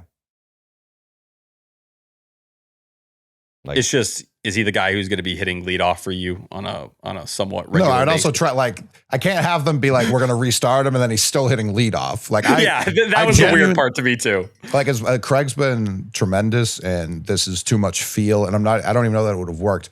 I would have let off Duran in the second game today and had Siegler down. I agree on the aspect. Duran looks like he's about to get hot. That's what I mean. The ball. You can see it. He's hitting better the ball at the hard even when he's making outs. Yeah. Yeah, I would. That would have been like seeing the ball too well, and it definitely might not have worked. Like, I'm not saying that would have been perfect, but I do think it's just like, hey, this guy is seeing the ball real well right now. I feel like he drives in at least a run a game, even if it's a sac fly, pretty much since the incident. So yeah, I would have. I think that could have been like an interesting spark to see how everybody fed off of that. At least one RBI in every game this series. Yeah. I wonder if they're a little uncomfortable because now they're going to probably protect him against lefties the majority of the time. But that brings you back to where you were a year ago when Romy was the leadoff hitter against lefties. Yeah. What was that? I get confused now because of the doubleheader. What was it? The first game or the second game that he had that fat fucking 2-run triple? First game. First game. Yeah, Yeah. that was the afternoon game. That was big. And That was and a fat sac as fuck. fly. Yeah. Yep, beat the fuck out of it right to the gap. That was impressive. Mm-hmm. Beat the shit out of that ball. Yeah. Duran this month. Wait for it. OPS. God. What stat are we looking at? We're going old school here. Batting Batting average? No, Please. RBI. Oh. Steve, holy shit. I have never heard Steve that excited for anything I was going to say in my life. Come on, batting average, please do it. It's probably not that great. I was gonna say it's a Tied lot for of sack third. flies. Yeah. I bet it starts with a 1. Only 2 hitters in the AL have more RBIs this month. They are Yordan Alvarez and Ben Rice. Then T, Jaron can I get- Duran? Yep. Batting average, please. What? Let's see. In the month of July, he's the third most RBI guy. What he in the American just told you. I'm working on That's- that batting average. He's not on the first page. This month, Is that? Yeah, that feels. it's wrong. Is that It right, is? T? No, That's what I'm looking at. Isn't he 15th? Are you doing just American League? Oh, AL. Yep. Oh, that's I mean- tough. Hey, That's- listen. he has 13 RBI, which is tied with like 8 other guys. All right, guys. Like, And do you want the then- stat or not? Like, it's the stat.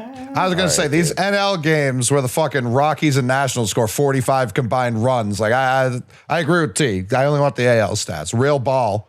I Here. don't care what those All-Star game losers are doing over there. He has the same amount of RBIs as Willson Contreras this month. Does that work? There we go. Yeah, I that's think good. your original one worked great, T. Don't let them tell you that wasn't good. Thank you. Yeah, I more just he's- missed the American League part. That's not a bad thing by any Well, means. I I'm did say surprised. that, right? Maybe probably not. did. I'm sure I just- So then No, you he's didn't? fourth. So I don't then he's know. I'm not fourth. sure. Who knows? You probably did. Yeah, Yordan and Ben Rice have Mhm. 17. Rocchio has 14, and then there's like 20 dudes with 13. Yeah, tied with Willson, like T said. Yeah, tied with Spencer Torkelson and Riley Mhm. Green. Torgos has Colby been locked Clark. in. Machado, Tatis. Yeah, Salvador Perez. Not All the bad. boys. Sorry, got I that tried to batting show average? Jaron Duran some love. I apologize. your boy. for No, doing that. I like when you guys are nice to each other. Listen, somebody has to stand up for people on this podcast, and I'm happy to be that guy. Jaron Duran's batting average in the month of July, 157. 159. Oh yeah, it's probably updated on your behalf. yeah. I'm looking at Fangraphs. That's impressive. 157. He's got the 4th most American League RBIs this month. Coley, Who are you standing up for? Me? Yeah. Jaron Duran. Okay. did you He'll say appreciate someone on this podcast has to stand up for Jaron Duran? Is that what you said? Has Yes. to. Hmm. It's typically me, so I'm glad someone else is carrying that mantle right Yeah. now. I know. Pass the baton. There you go. If Yeah. you're a player on the Red Sox and you need a defender, I'm here for you. Yeah. Yeah, nature's healing, you know? Yeah. Yes. Well, Willson unblocked us. Mm-hmm. T is sucking Jaron's cock, apparently. Certainly not doing that. I can acknowledge production. Yeah, that's good, man. So they got to produce for you to like him. Kinda.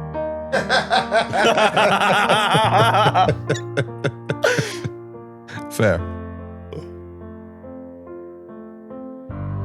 The Sox, relentless. Willson Contreras, fearless. Durbin's blast, priceless. Sox make history. Winning streak, infinity. Goodbye, misery. A series of haikus by Tyler Milliken. Yeah, I like that last one. Thank you. Been a while since I saw you underneath one of them. Yeah, I Made usually me feel good. Well, because I don't want to see them ahead of time. Like I like hearing them. I like hearing you read them on the show. That's like my first exposure to it. Yeah. A lot of people have been saying they've been improving and they're getting hot with the way the Red Sox have been getting hot. So that's what I'm looking to do. Yeah, I think that second one's a Taiku of the Year nominee. Back-to-back episodes. It's a good historical haiku moment. But I want to, like, at the end of the year, look back and remember that moment, how it made me feel. Yeah. Yeah. How does it make you feel, Steve? Makes me feel good. You feel good? About the Sox? Yeah, big time. Yeah. Yeah. This was a fun day. This has been a fun stretch. Shout out to 2K. I think his montage there, summing up the streak. Yeah. Using that song that he used, the Somewhere Only We Know, that always just kind of gets you back in the feels, gets you a little misty. It's the right song to use. And it's like instant nostalgia for a team that we hated so much. It's so crazy. I'm seeing these dudes that are just like hugging each other, high-fiving. You're having these big swings by guys I would never expect. And it's like, this is the team, really. This is the team that's in this montage in the middle of July. Can you believe it? These are the fucking guys. These are the days that we're going to remember for the rest of our lives. The 26 Sox, dude. These are the guys. These are the guys, man. They are, in fact, the guys. Yeah. Listen, no one's saying they aren't the guys, right? You'd have to be a fool. We're all kind of in agreement here that these are the guys. You know what? My first thought when Marty Mush was talking like a fucking idiot all day today. Talking normal for him. Yeah, I was like, man, we might get House of Blues again this October. And if we do, now that we don't work for a competitor, we have an independent company over here. I feel like there's no reason why, if it ends up being Red Sox Yankees again, because I mean, like, let's face it, like, the Short Porch guys aren't banging out a concert venue. Why not have them come over and we do something together? I would like that. But again, like, if it's Red Sox Yankees and it's Yankee Stadium, are they going to come all the way to Boston just to get booed? And I would for the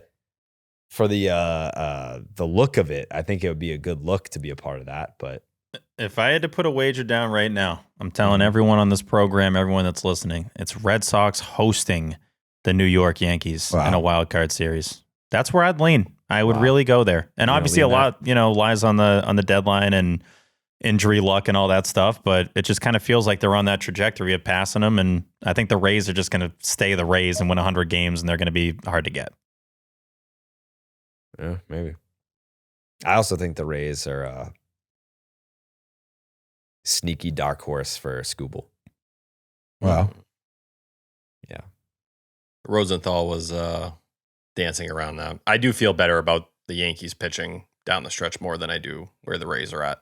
Well, I think the Yankees are going to pitch themselves into the conversation regularly. Sure.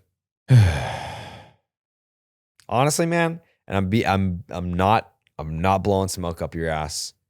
I'm not bullshitting you here. I haven't really given a shit about the Yankees this year.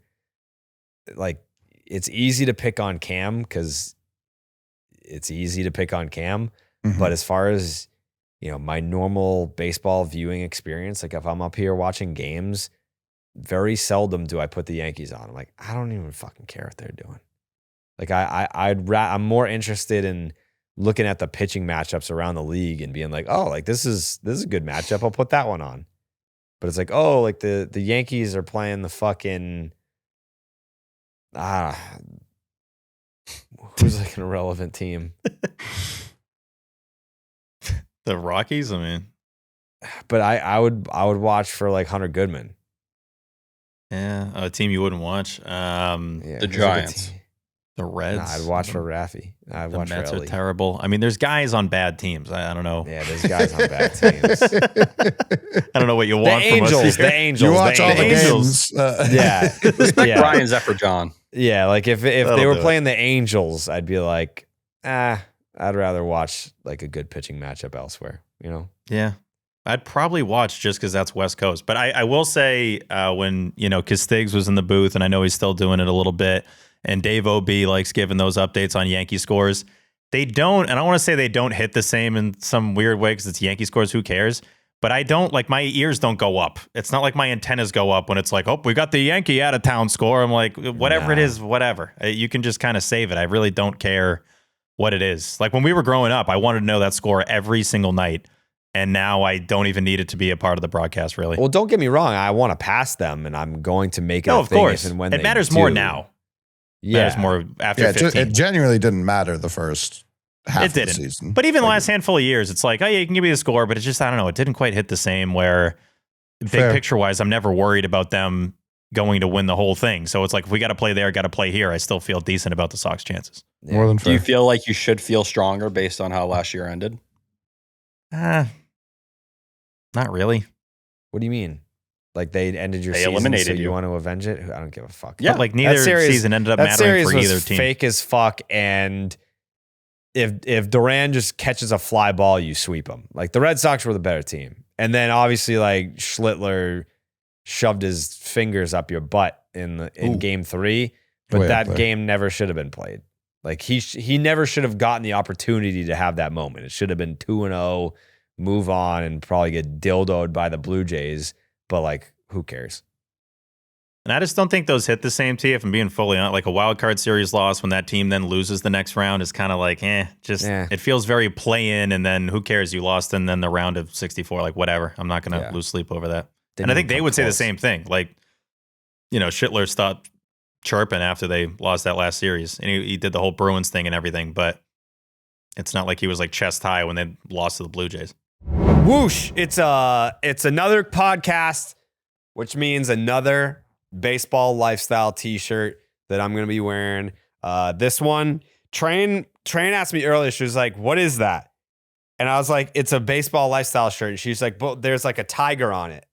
And I was like, "You wouldn't get it, dude. Like, go away." Yeah, you know what? She just sometimes, man.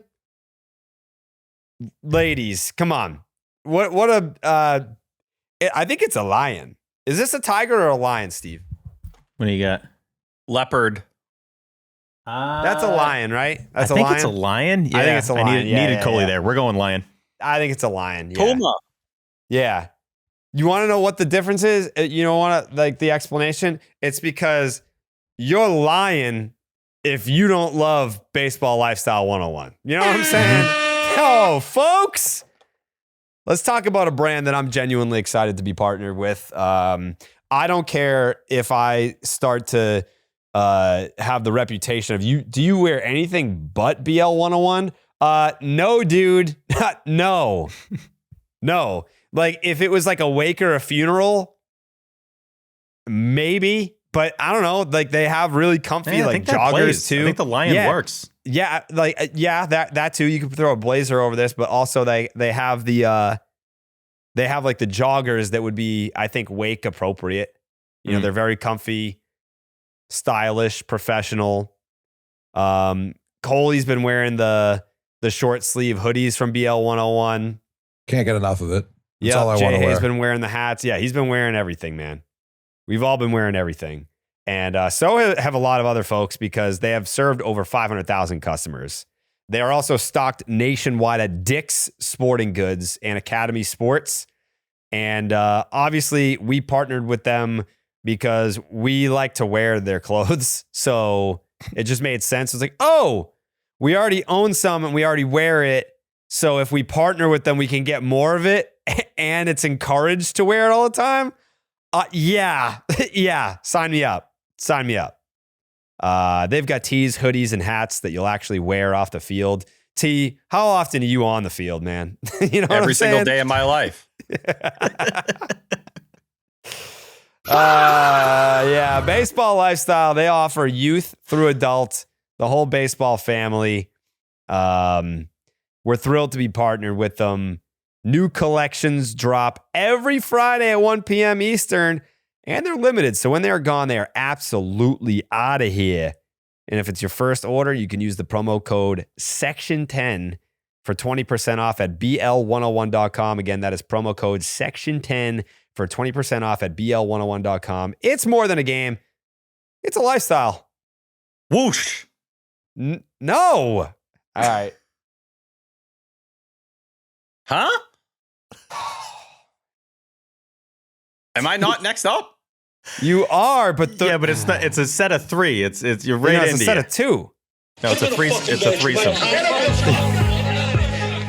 What's a set? Wait, I'm confused. Jose, it's a threesome, right? No, it's twosome. Threesome. What does that mean?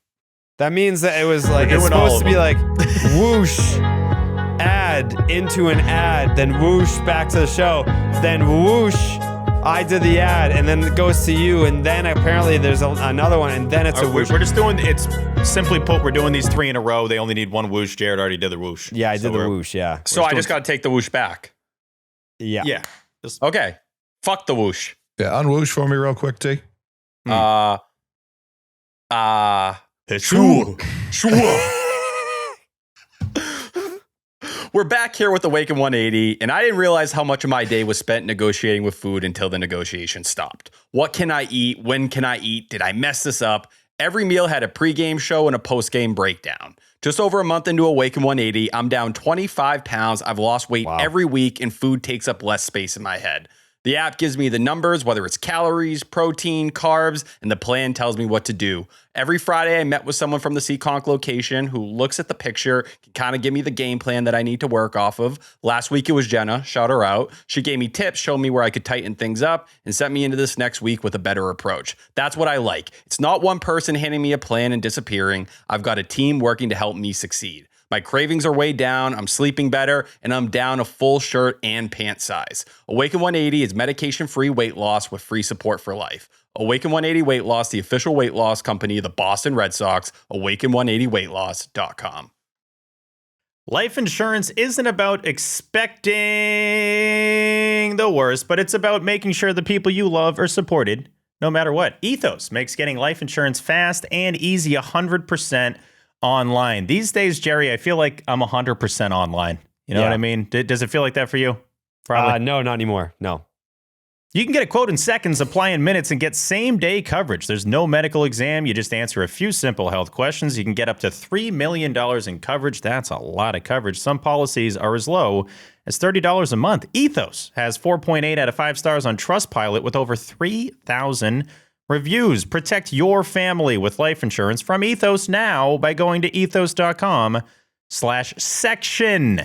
Take 10 minutes to get covered today with life insurance through Ethos. Get your free quote at ethos.com/section. That is ethos.com/section. Application times may vary. Rates also may vary. Ethos. Now back to the show. How do you guys feel after finally losing? It was a little weird. It is. I'm going to be honest. I thought the game was over in the first inning, and that's not just me being like, "Oh, this is what this team is." Something about 4-0. I was like, I don't know if this is happening. And I know it's a little different with the streak, but just felt like that was going to be a tough one to overcome, especially when they didn't really. I mean, when did they even score in this game? It was fifth, the fourth. Okay. So yeah, when those first few innings go by, I'm like, I don't know if there's going to be some late inning magic here, but it felt weird seeing the other team with more runs than the Red Sox. It's been since before the fourth. No, the Rays got early leads every fucking game. True. But weren't they close? I mean, it was what, 2 It runs? was like 1-0, 2-0. Yeah, your first 3-run comeback of the year. It certainly wasn't 4-0, but I don't know, man. Like it was the first inning. If it was like, 4-0, if it was scoreless the whole way and then they put up a 4 spot in the 6th, then I would have been like, I don't know about this one. But every single game that the Red Sox like fell behind during this streak, or it looked like they were in a bad spot, or they had a lead and then they gave it up. It's like, we already got the script, baby. Like the Sox are going to come back and win this game, and it's going to be sick when they do it. So this one, I agree that, seeing 4-0, you're kind of just like, it's not great.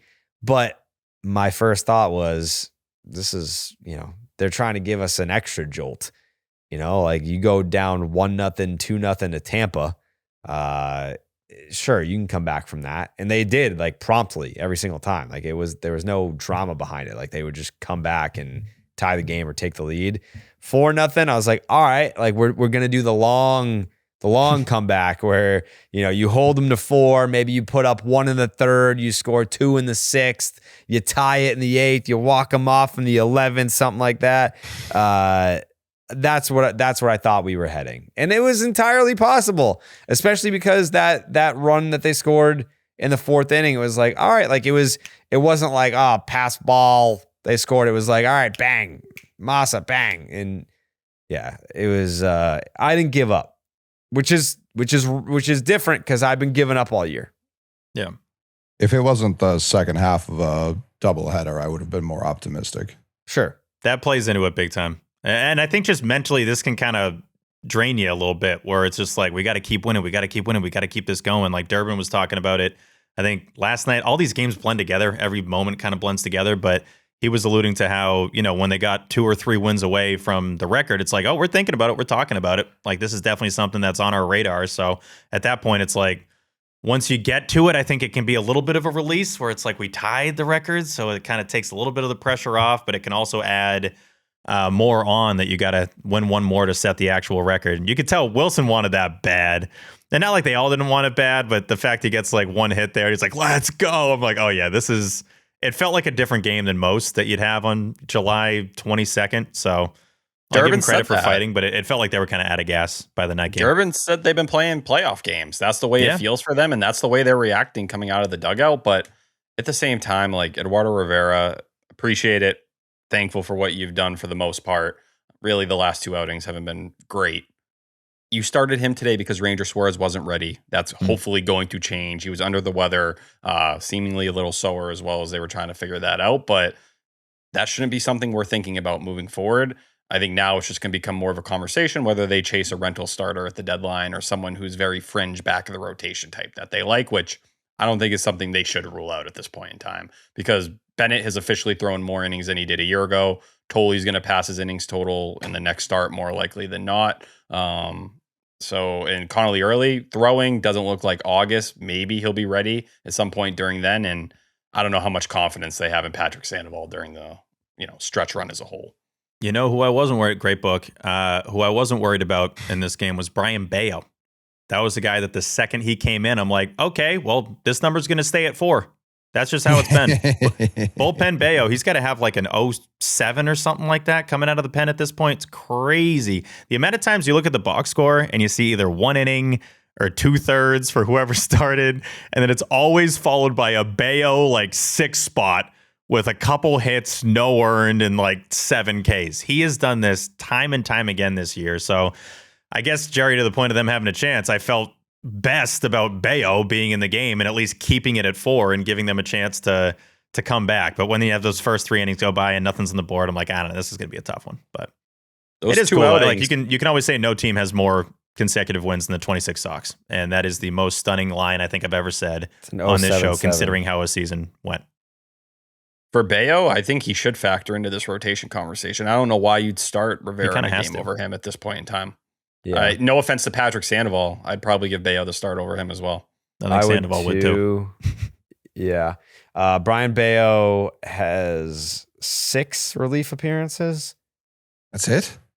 It's 1 earned run in 9 2/3 since he came back up. Yeah, and the velocity is different. Yeah, he's throwing Today 98. It was for sure. 98. Yeah, he's throwing 98. Fastball's up 2 full ticks, 1.2 on the sinker. 0.77. Wow. Yep. And it's like a 10-6 starting. It's bad. It's bad, man. As a starter, it is 10.35. Sheesh. Not as bad. Yeah, not as bad as you thought. Yeah, no, he's unbelievable. Dude, this guy's pretty good. He's not bad. Wherever you So, put him. yeah, and I watched this game because I lost power at my house. So I went to a restaurant down the street and sat at the bar by myself, watching the Sox, eating some lobster and steak tips. And dude at the end of the bar, it was cool because like this is the second time that I've been to that restaurant during the life of the winning streak. And the first time that I went there, I sat in a booth, so I had the game on my phone, so I was seeing it before it appeared on the TV. And you know, the Red Sox would like hit a home run or score a run, and like the restaurant would be like, "Woo, too. Like people were like getting into it for a July Red Sox game, which like simply was not happening in April and May, in June. No. Just wasn't happening. But yeah, tonight, sitting at the bar and Buddy down the end. I mean, he's definitely like, I don't know, over the age of 65. And Bello, I think, had hit a batter and then walked the next guy. And you got the old white guy at the end of the bar being like, this fucking guy sucks.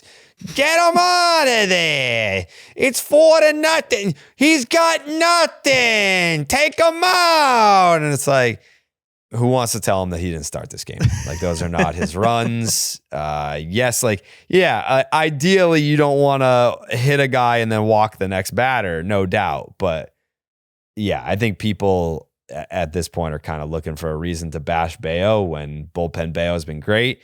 And sure, I've seen the takes that if Bello could just pitch in the first inning and be as good of a, innings 1 through 6 starter as he is at innings 2 through 7, then the Red Sox might have won this game because they wouldn't have needed to use Rivera. You just go out there and you fucking give up 1 earned run over 6 innings. Great.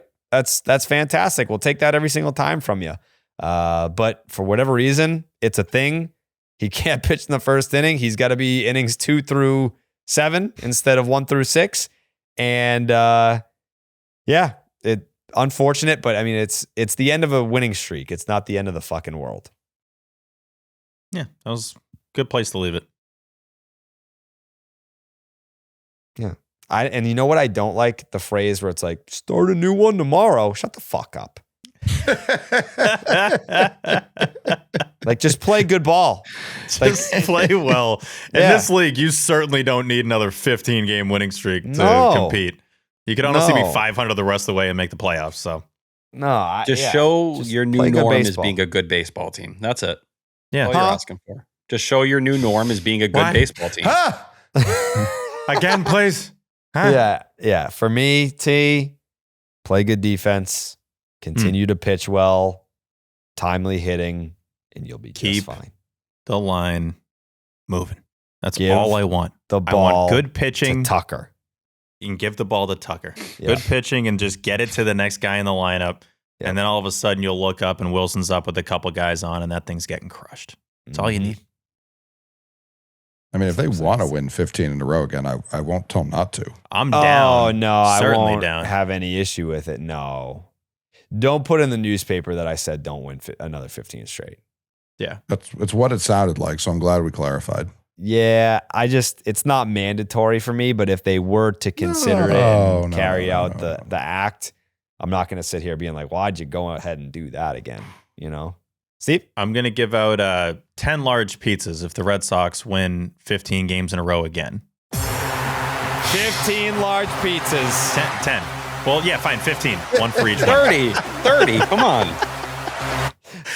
We're landing on 15 pizzas. That's it. 15 if they win 15. Yeah. Domino's franchisee Steve Peralt. Come see him. It's probably Papagino's, if we're being honest. Yeah, Papa's. No free ads. I bet you if that were the case, there would be some sort of pizza chain that would step forward and be like, you know what? We'll donate the 15 pizzas. Yeah. And then it's like, yeah, shout out to fucking Dingo's Pizza and Shrewsbury. Yeah. Coming through with the 15 straight dubs. Yeah, shout them out. Has anyone had Little Caesars recently? No, once, and it was one time too many. Oh, wow. So we used to have a Little Caesars across from Brockton High that I'd venture into every once in a while. Walking home, need a little something to nibble on before I get to my house. I'd get the cheesy bread or a pizza, knock it out before I got to the door. Nibbling on a pie. They've closed a lot of them, but it seems like they're doing a lot of things right now. I see this square pizza that looks extremely crispy, extremely good. It reminds me of the pan pizza from Domino's. So if there's anyone who's just hanging out at a Little Caesars or knows anyone with a connection, please reach out. Who the fuck is just hanging out at a Little Caesars, man? It seems like you get in and get out. Isn't that the point? Like hot and ready?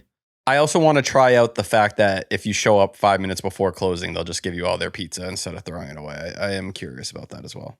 Is that on the Awaken plan? Don't put that in the newspaper. He did not talk. That's very impressive. I will say, and again, no free ads, but Papagino's has the stuffed crust now, and do they really? It's so now. good. No way. I don't remember them having that before, but you get a little side of marinara, dip it in there. Ooh. No way, Steve. It's delicious. Have some extra sauce. A little extra sauce, dude. No way. Mm-hmm. Jerry loves sauce. I love stuffed crust. I was going to say, this is big for you. Extra cheese. Your favorite thing. I love extra cheese. I love stuffed crust. I love Papa's. Mm-hmm. Remember Pizza Hut used to do it? We would get the PlayStation demo with the pizza on a Friday, get the 2-liter of Mountain Dew. Oof. Yeah, no one out pizzas the Hut, in my opinion. I don't think anyone's done it yet.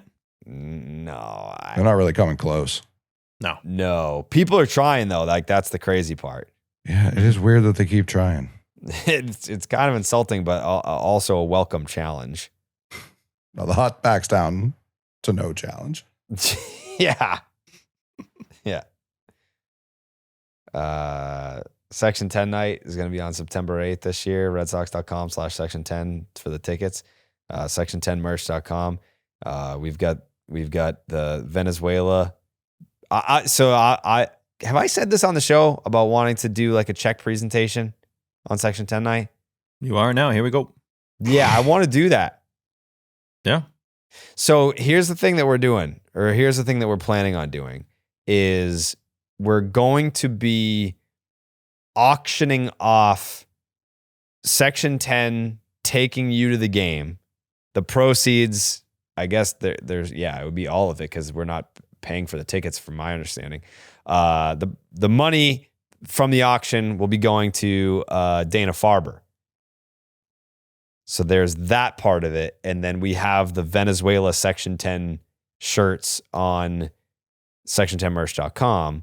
And then that money will go to, I believe, the Red Sox Foundation, which is to benefit the tragedies in Venezuela. So for Section 10 night, I was like, I want to do like a little fucking checky doos where it's like, all right, Dana-Farber check over here, Red Sox Foundation check over here. That'd be cool. That would be, to me, would be a cooler visual than us throwing out the first pitch for the third time or whatever. I know you still want to do it. Yeah, no, that would be sick. Third for me. I know, third for you. Third for me. Yeah, they did that tonight at the finale. They had the big check there. I think theirs is probably going to be worth a little more than ours, but it was $300,000. Check's a 300,000. check. Yeah, I don't know if we're getting there. I think we're only a couple pennies short of that, but a check's a check. I love the look of a good donation check. Yeah, well, yeah. You know? You can hold it up, get the picture, right? Yeah. Yeah, I want to, yeah. Mm-hmm. T, you want to, I bet you T, here's the thing is like, I want a picture of us doing the first pitch with skinny ass T. That's what I want. Mm-hmm. We're working. Yeah.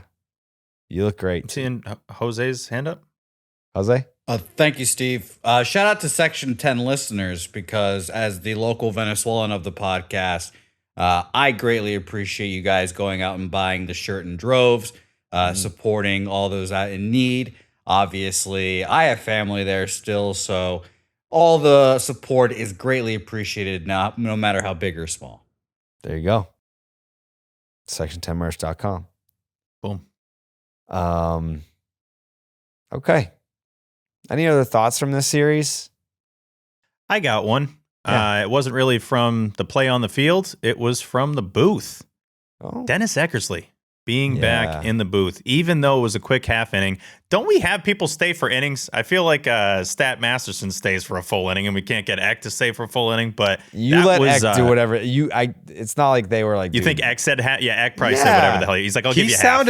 He sounded a little nervous / uncomfortable to me. Like, you think being so? back in that spot, I definitely thought so. He seemed like almost a little just shaken by being back in that spot, in that kind of role where he was like reflecting on what it was when he was in there and the pressure he felt and how heavy it was on him. That stood out to me more than anything, was like him reflecting and just, he was like, yeah, I was alive, but man, I beat myself up. I put so much on myself to try and do the best job I could. And it's a roller coaster. Like, it sounded like a guy who was looking back on like a very hard school year or a very hard stretch in his life and is now able to kind of breathe from it. I think when he's talking, it's just like, I can't get enough. When you got X voice over Red Sox baseball with that visual and then that audio, it's the best combination. And a lot of times with the booth, like we'll talk about OB and, Don and Jerry back in the day, a lot of times you can't even explain it in words. You just know it when you hear it or see it. It's like him up there and him talking up there. Yes, good, correct. Like that's what I want. And he's doing all his X stuff too. Like he was throwing in some of his phrases there. You just got your lunch. He's like, now they're going to make a move now. I'll tell you that. They're going to make a move. They're going to do something here. And even him talking about Pap and kind of praising him. Yeah. And he's like, now Pap would blow a save and be mad at me because I said something bad about him. And it's like, yeah, that's probably what happened. Because obviously during his time here, he had the David Price thing. I'm sure he had a couple of those with players. And it's like, I'm Dennis Eckersley, dude. Like I'm gonna say what I think. I'm gonna say what's on my mind. And that's probably the biggest thing that I miss about him. Outside of the fact that his voice is just kind of one of those voices of summer, similar to Castig's and Don and Jerry back in the day. But it was cool seeing him and hearing him talk about how much he missed Boston, how much he missed doing the job. I think an underrated part about it is him talking about how much that job can take out of you. Because that's something that I think a lot of people just assume, you go up in the booth and you just yap. Like, that's a lot of work. Like, you really got to, even though you're a baseball Hall of Famer, I think he took it very seriously and prepped and made sure that he was really good at it. And not just the guy that shows up and just talk, I don't know, like Kevin Millar or something like that just kind of yaps. Like, he really, like, said words that mattered and kind of had opinions that he was very specific and kind of targeted on. And I always respected that. So it was kind of sad we only got half an inning of him, but cool that he gave Middlebrooks his flowers.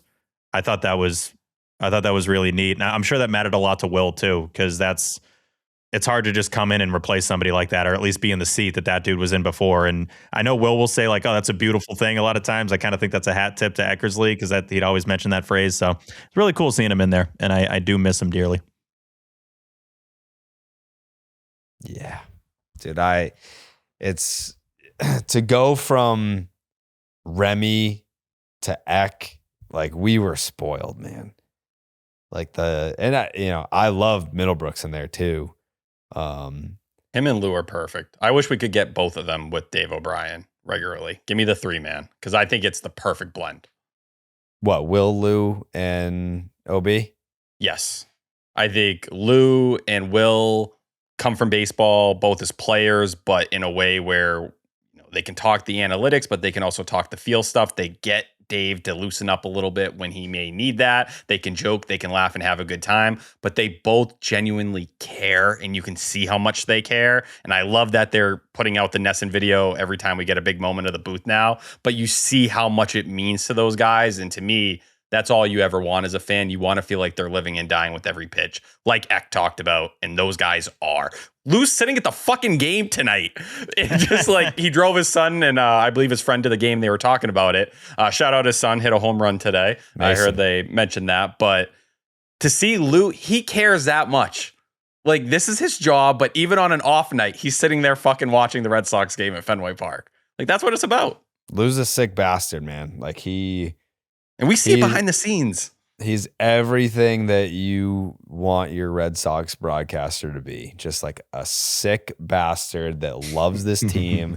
And even when he's not at Fenway, he's not in the booth. He's thinking about the Sox. He's doing his hits on EEI, or he's texting us in the scoop shop. We're just fucking talking Sox all day long.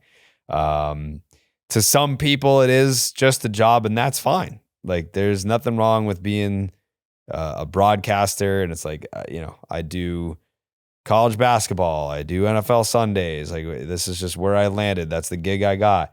But Lou was put on this earth to talk about Red Sox baseball, and that's what he's doing. And for as long as he's been in the industry, whether it was on the air at EEI doing, the midday show or drive time, whatever, he's been on the media side of the fence for a long time.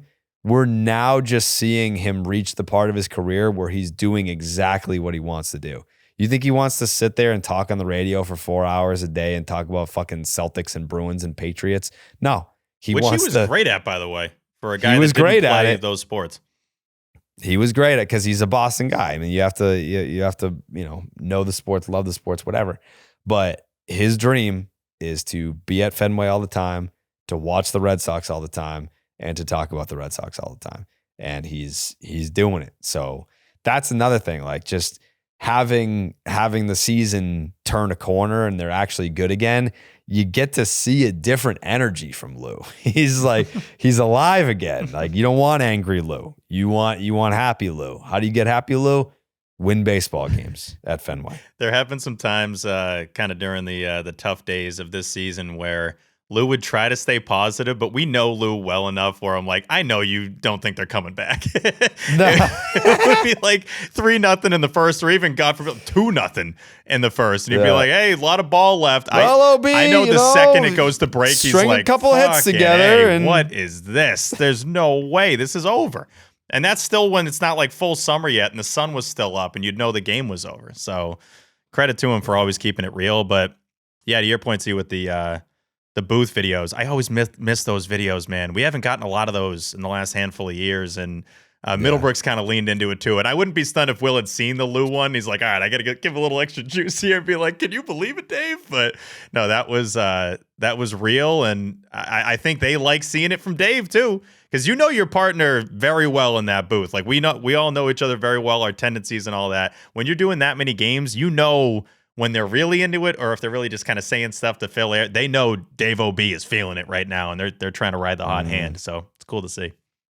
The polar bear line he had in game one, when Pete Alonso went past the second base bag, I was like, dude, he's just dropping a bar, and it's not even like a big moment. He's just kind of shooting them off. That's when you know you're hot. Just two thoughts on this series. Garrett Whitlock, 2 more scoreless innings. I don't know if people are talking about him enough and what he's been. He hasn't walked a single guy since he came off the IL. His first appearance was June 9th. He's 100th percentile chase percentage right now. He is a guy I think that is good enough to close for any team in this league. And I think the Red Sox are extremely lucky to have him. And it's been good that Justin Slayton and Tyron Guerrero have been doing their things as well. So yeah, I just wanted to highlight him and show him some love because I think he deserves it. Oh, and Ceddanne Rafaela, most valuable outfielder in the American League right now. Hit another home run first of the second half, but you know, I saw MLB Network was like talking MVP votes. I don't know if I'd go that far at this point in time, but man, what a place to be where you're that valuable, that you are past anyone else who's in the American League currently. I do want to add real quick on Ceddanne, because this has driven me nuts for years, and I'm sure I've already said it on this program, but it's so insanely stupid that a pop-up that gets lost in the sun messes up his stats and the metrics and all that, and gives Bennett an earned run, a hit, XBH. So dumb. We need to factor these things in. If you have a scorekeeper that uses an opinion, it's an obvious opinion we all have that the sun caused that thing to drop. And if it wasn't in his eyes, that doesn't happen. So you could see he was a little pissed too, because he caught the second one and just like chucked the ball in the stands. I hate every part of that. And he some other guys are a little more loud with like I'll never forget the Arroyo one of like, oh, I got no idea what's going on. Where's the ball? But the second Ceddanne even put one hand up, I'm like, he can't see it. He doesn't know where this thing is. But it just shouldn't count towards any kind of stat. So stupid. Yeah. That's going to take him like 2 weeks to recover from. I think the second the ball hit the ground, he's like, great. I got like half a month to clean that up. That's sick. Sick. Yeah, it's stupid. It's stupid. It's why defensive metrics are very imperfect. They're a nice little guiding light, but they are certainly not the end all be all. We have not perfected defensive metrics. It's been a long time. That one feels like a super easy fix. How? Common sense. How? What do you mean? How are you gonna fix that? I wouldn't count it towards his like range. Whereas outs above average. That doesn't seem like it's that difficult. And I wouldn't give Jake Bennett an earned run.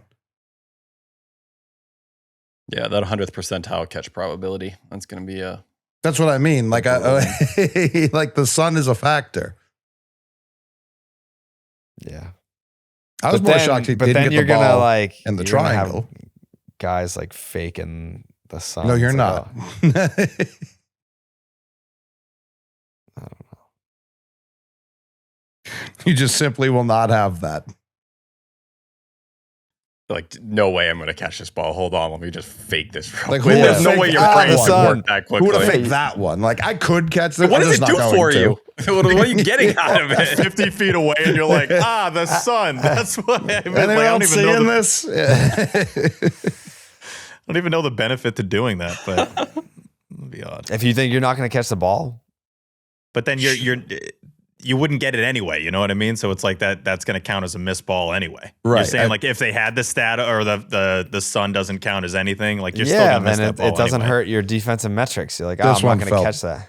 This So one you're felt just like pretty running. obvious. Yeah, you're just That like, would be I funny for can't any see." ball you can't get. I got no clue. It's dude. It's nighttime. There's no sun, buddy. Picture like the Andy from or the Woody from Toy Story. It's just like falling down, like completely limp body. There's nothing I can do here. But yeah, we gotta fix that. I mean, humans have been tracking this game and scoring this game for years. Just score that as a nothing burger. The sun got in the way.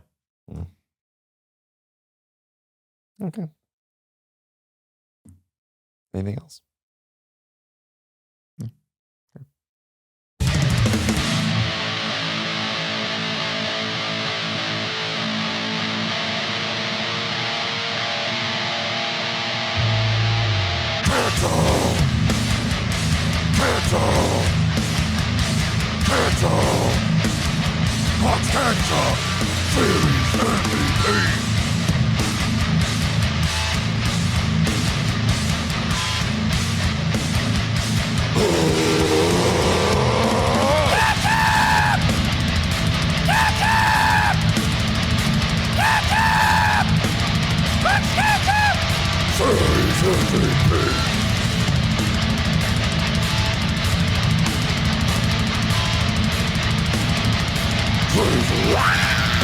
The Klark's Ketchup Series MVP is brought to you by Klark's Ketchup. Drizzle that ketchup. This is probably like the first time ever that I still feel like upbeat about doing a Klark's Ketchup Series MVP on a series finale loss.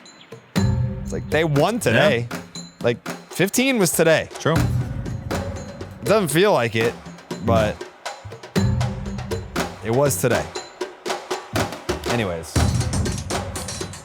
with the first vote for Klark's Ketchup, this vote might be all over the place if we're being completely honest. The first vote for Klark's Ketchup Series MVP belongs to Tyler Milliken.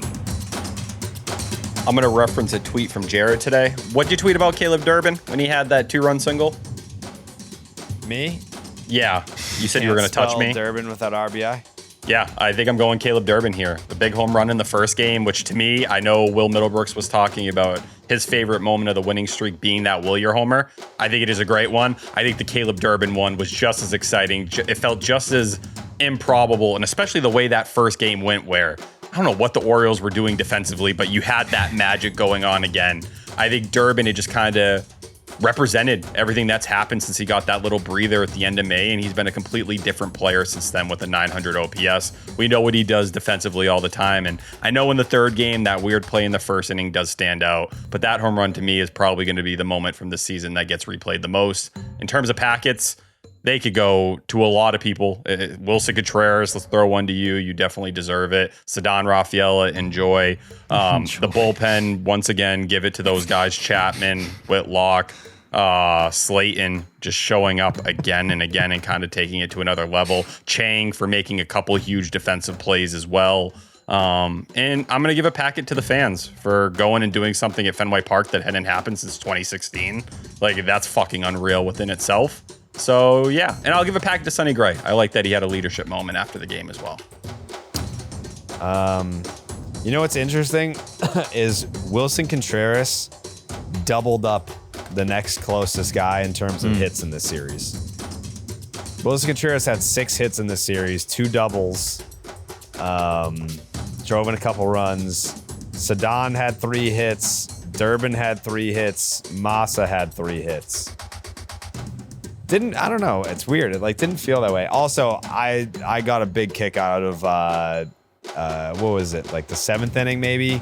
That it was an 0-2 count and Willson Wilson's armpit was on home plate. He was just the ball was above the zone. Yeah, it also didn't hit the him. strike zone. No. But he just does shit over the course of a major league season where you're like, I get it. These things used to piss me off about him all the time. But now I'm glad that he's on my team because it's all right, the Red Sox need a spark. He's gonna manufacture some bullshit and try and fight someone. Oh, the Red Sox have a 15-game winning streak and the offense is not really doing much. He's gonna absolutely just lean over the plate right now and get hit and then pretend like the guy threw at him intentionally. He's the best. He's the best. I'm not voting for him though. I'm voting for Caleb Durbin for that home run. I understand it's just one game, but that home run was the pinnacle of the winning streak. It was the holy shit, I can't believe this is happening moment. To whoever just said it, it's going to be the most rewatched moment of the season probably. It was that moment where, like I said, you win 9 games to go into the break. They did 10 last year. How are you going to respond coming out of the break? Oh, they won 10. They won that. They won the series. Oh, wait, they swept? They swept coming out of the break? Holy shit. And then to continue it past that, I was full. I had already, you had already given me so much chocolate cake. And I was like, this is delicious. Thank you. This is delicious. Thank you. This is delicious. Thank you.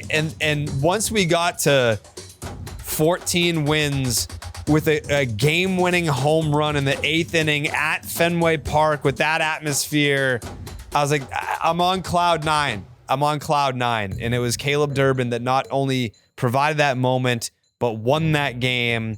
So he is my vote for Klark's Ketchup Series MVP. Coley Mick? I think it's a great pick. I think everything you said is correct. I'm not going Durbin. He was awesome. It was a great moment for sure. I'm not going Willson. He gets packets. Rafaela gets packets. Chang definitely gets packets. Bennett gets packets. Chad. John Henry. Packets all over the place. Enjoy. Is that what we're telling them to? Yeah, enjoy it. Yeah.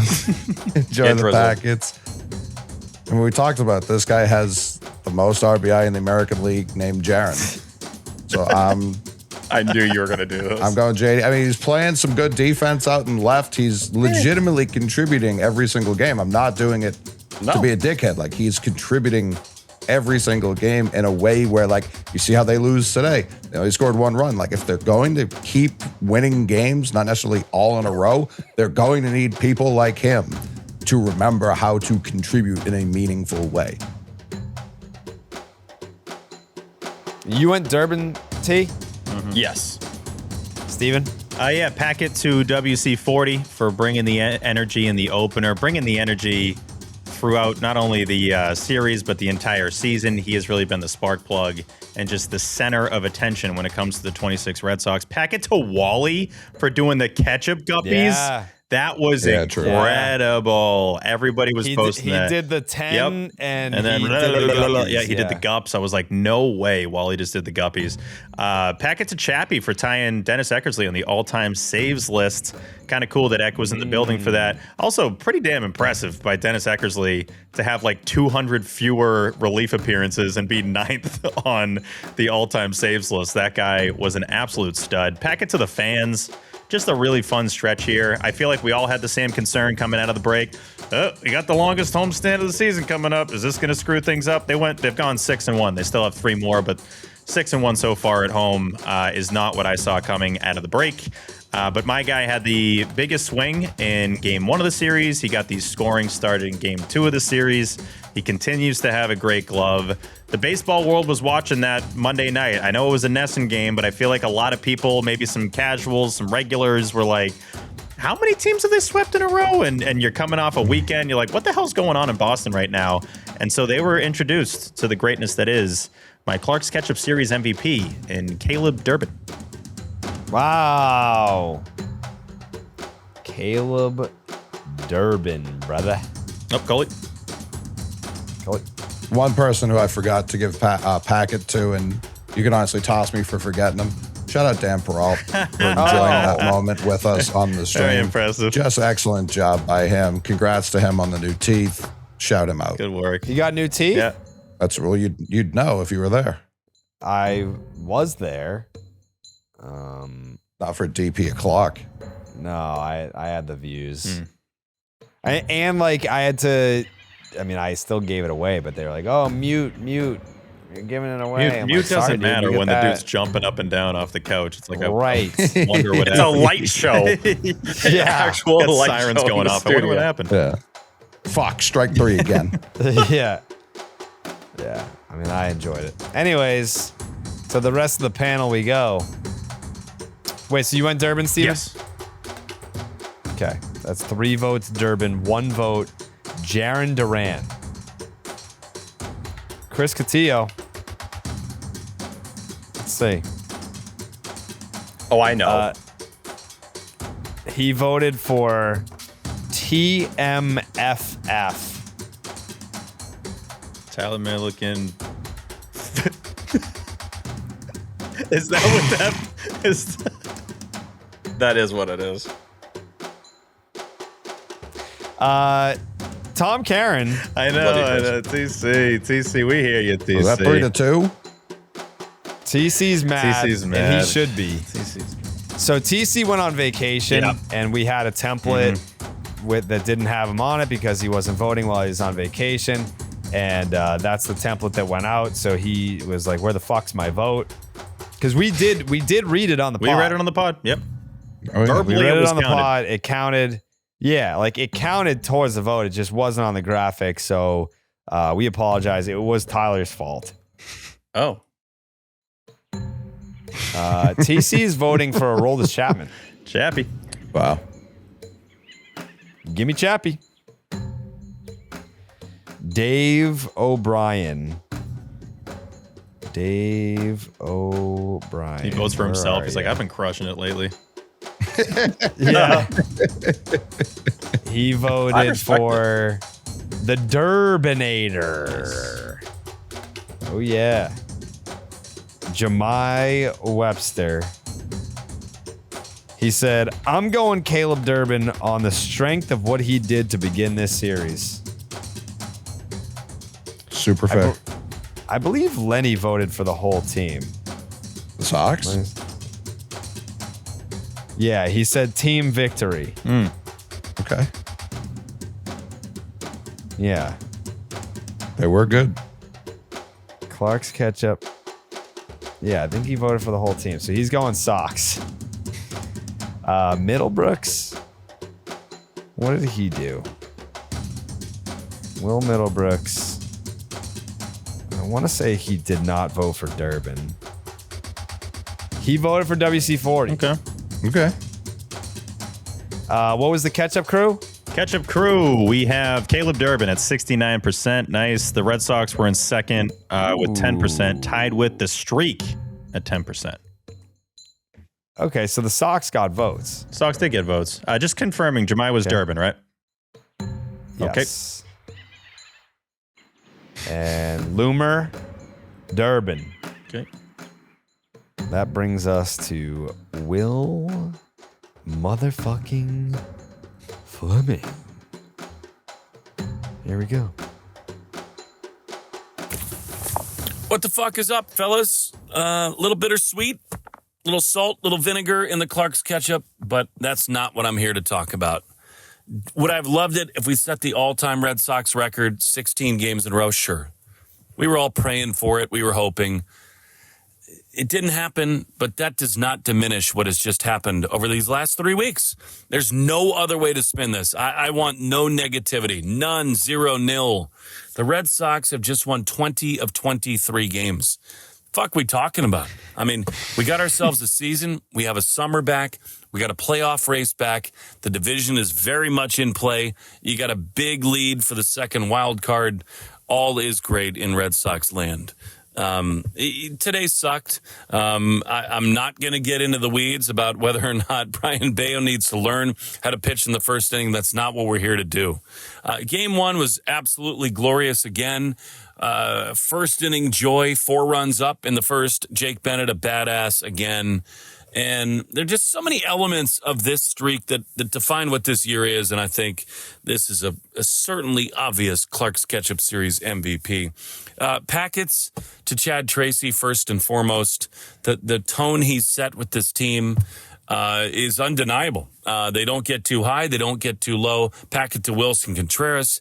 Even tonight in a loss, he hits and he hits and he hits. And he's trying to fire up the boys. This is his fucking house, by the way.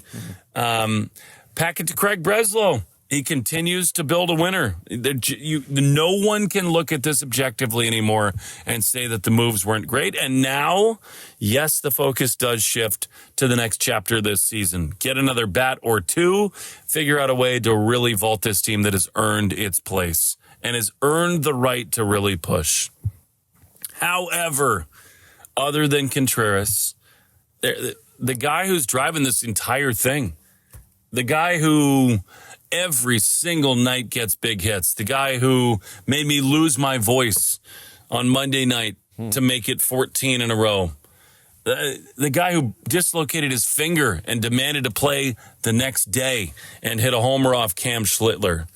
The Klark's Ketchup Series MVP is Caleb motherfucking Durbin. Yeah, it is. It is. He is the Klark's Ketchup Series MVP. It's Caleb Durbin. He deserves it. Oh, yeah. Shut him out. So I flubbed that one. Oh, brother. Pellerin also had Caleb Durbin. There we go. Cool. Yeah. Cool. Caleb Durbin, the Durbinator, joins the two-timers club this year. Willie Abreu, the rotation, and 16, Jarren Duran. Willson Contreras still has the most at 3. We got Tony Seagulls, Early, Cedon at 1 each. Seagulls won a Ketchup? That's what he said. Oh, I thought that reaction was for me. Like, it's like, dude, how do you not remember? His fucking headphones died. Whatever, man. You can sit this one out. Tactical nuke incoming! Stop and Shop supermarkets have a major announcement. We repeat, don't shop for your groceries anywhere else. Yeah, Stop and Shop. Yeah, Stop and Shop. And what's great about these tangerines, look how easy they peel.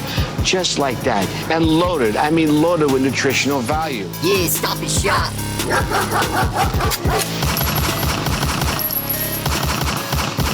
Double kill. What's better than having to Stop and Shop, getting it done for all of you? The Stop and Shop, look ahead. Brought to you by Stop and Shop. Head on in on Stop and Shop right now. You can get 10 cents off your tangerines when you buy at least 5 pounds of tangerines, only at Stop and Shop. Okay, so for this weekend, enjoy your off day. You're listening to this on a Thursday. Enjoy your off day. I hope you do something fun and exciting. But this weekend against the Toronto Blue Jays, Tyler, it looks like Friday is supposed to be Patrick Sandoval, but Tuesday was supposed to be Ranger Suarez, but there was a rain out. Wednesday was supposed to be Ranger Suarez, but he was sick. So, like, are they just skipping him for the whole weekend? Because it's lined up to be Patrick Sandoval, Sonny Gray, Peyton Tolley this weekend. So what are they going to do? Like where does he fit? Like, they're going to pitch him. They're going to make him wait a week. They might just give him some of that extra space to get a little bit more I guess, comfortable or a little bit more healthy. He wasn't going to be fully stretched out. That's the other part of all of it. So he would have been working on a shorter workload. Yeah. But yeah, I wouldn't be surprised. I know they didn't call it a substantive setback, but I do think it's maybe a smaller one. So then he would go like next week on like Probably. Tuesday again. He'd go like Tuesday Sacramento. again. Yeah. All right. Friday. I don't have any numbers for these guys because they are not actually confirmed, but it would be Friday against the Toronto Blue Jays, Patrick Sandoval versus Trey Yesavage. The middle game Saturday would be Sonny Gray versus Dylan Cease. And then Sunday would be Peyton Tolley versus Kevin Gausman, who could be on the move, by the way. See? So just looking at what was announced after the game, they have it as TBD on Sunday for the Red Sox. So Sandoval Friday, Gray Saturday, TBD Sunday. Yeah, well, it would be Peyton Tolley. Unless you give him another day, which he probably could use. Sure. Not unfair. Yeah, but nothing officially listed on the team site, but that's what everyone's set up to do. When I look ahead, it's a wind up dead. If you don't listen to what Steve says, even then you might still wind up dead. Caught in a tornado, get smoked by your neighbor's shed. When I look ahead, when I look ahead, Billy's gummy bears. Chew 'em with your mouth. Weather look ahead. Brought to you by Billy's Gummy Bears. Chew 'em with your mouth, Steve. Chew 'em with your mouth, Jerry. The Red Sox continue the longest homestand of the season as they host the Toronto Blue Jays for a 3-game set as they look to start a new 15-game winning streak that will give some lucky listeners some free pizza. Once again, the last Fenway series until the trade deadline, Jerry. Damn. Yeah. Everything's about to be different. Mm-hmm. I think the streak doesn't happen or that goes the other way. We'd be like, oh, last time you'll see him at Fenway. Now, who the hell knows? Game 1, Friday night, 7:15 p.m. Eastern, first pitch. Only on Apple TV. Nope. You know what, though? You know what, Jared? I'm going to do this for you. Challenge flag. Because we got some close ones. And so if it's within 1 degree, we challenge. Oh, and that's why we challenge, baby. Friday night is 76 degrees. Oh, let's go. Sunny, 0.1% chance of rain, 9-mile-an-hour winds blowing out towards the monster. For anyone listening at home, that is the perfect, not just temperature, that's the perfect wind, that's the perfect rain percentage. Beautiful weather at A&B on Friday. This way you lift all them weights. I pray Game for 2. times like these. Like those. Saturday, 4:10 p.m. Eastern, first pitch. We're going to have to challenge again. This is within 1. Saturday, 4:10. 78 degrees on Saturday. Very sorry about that. Sunny, 0.1% chance of rain, 11-mile-an-hour winds blowing in from right. Series finale, Sunday, 1:35 p.m. Eastern, first pitch. It is within 1 again, so we are challenging once again. Challenge it. And this is why you challenge. It is 76 degrees on Sunday. Let's go, baby. Mostly sunny. 0.1% chance of rain. Once again, 10-mile-an-hour winds blowing in from right. Great weather series at A&B.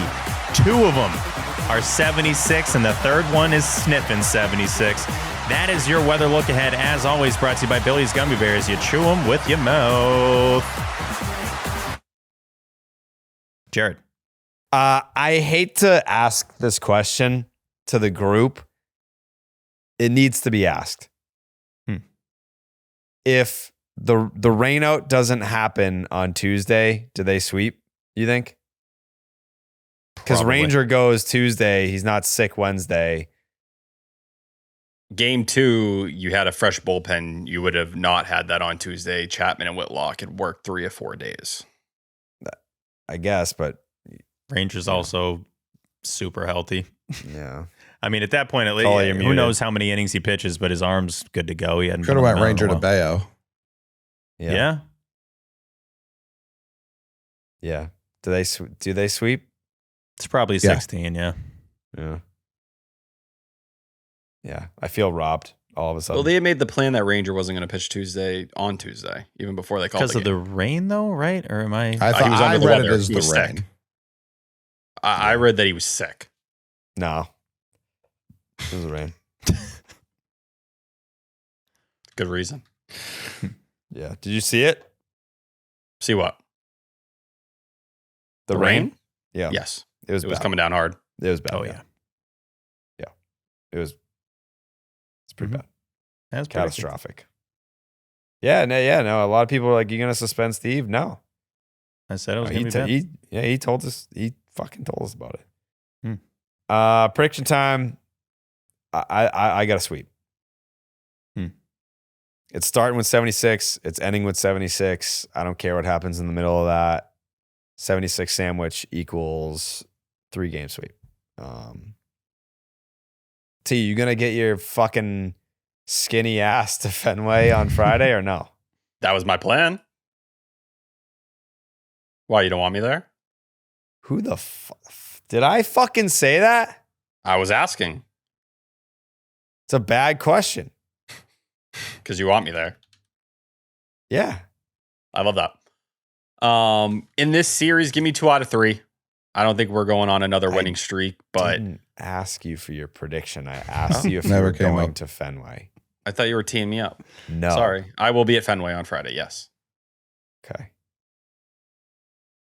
Is Mikey going to go? He was there tonight, right? He's there every night. He lives there. AMB Mikey, they're calling him. So Mikey's going on Friday? Yeah? Probably. Is Bagzewski going on Friday? I don't know. Yeah. Go. Honestly, all I need is Zuko. If Thanks. I mean, you didn't fucking go last Friday. You're right. I did not go last Friday. Did something come up or something? What'd you have to do? Traffic, weather, It's nature. Beautiful out. Yeah, it was great. It was a beautiful night at Fenway. It's on a Sea traffic levels. Weather was too good to be there. Yeah. Yeah. Are you going to give me a prediction or what? Blue Jays have been awful this month. They're 6-10. Not much is going right for them in general. I just think the Blue Jays are going in the opposite direction of the Red Sox right now. So give me 2 out of 3. Damn. No confidence. The McMahon? I heard 276s, so I'm going 2-1. Simple, Okay. man.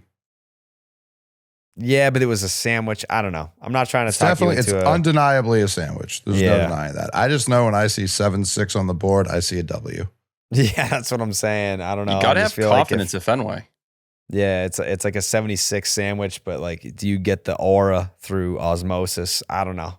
We'll find out. Yeah, we're gonna find out on Sunday night. Steven? There is always a chance, by the way. I mean, we got the off day, and then Saturday's a couple days away. This could be 376s. You never know. By the time first pitch actually rolls around. Yeah. Red Sox coming into Wednesday night. We're the only team in baseball that's played home games since the All-Star break to win all of them. So that is beautiful that they're actually turning things around at AMB. They get a chance to enter the break 9-1 and come out of the break 9-1. That's crazy. I am a little worried, however.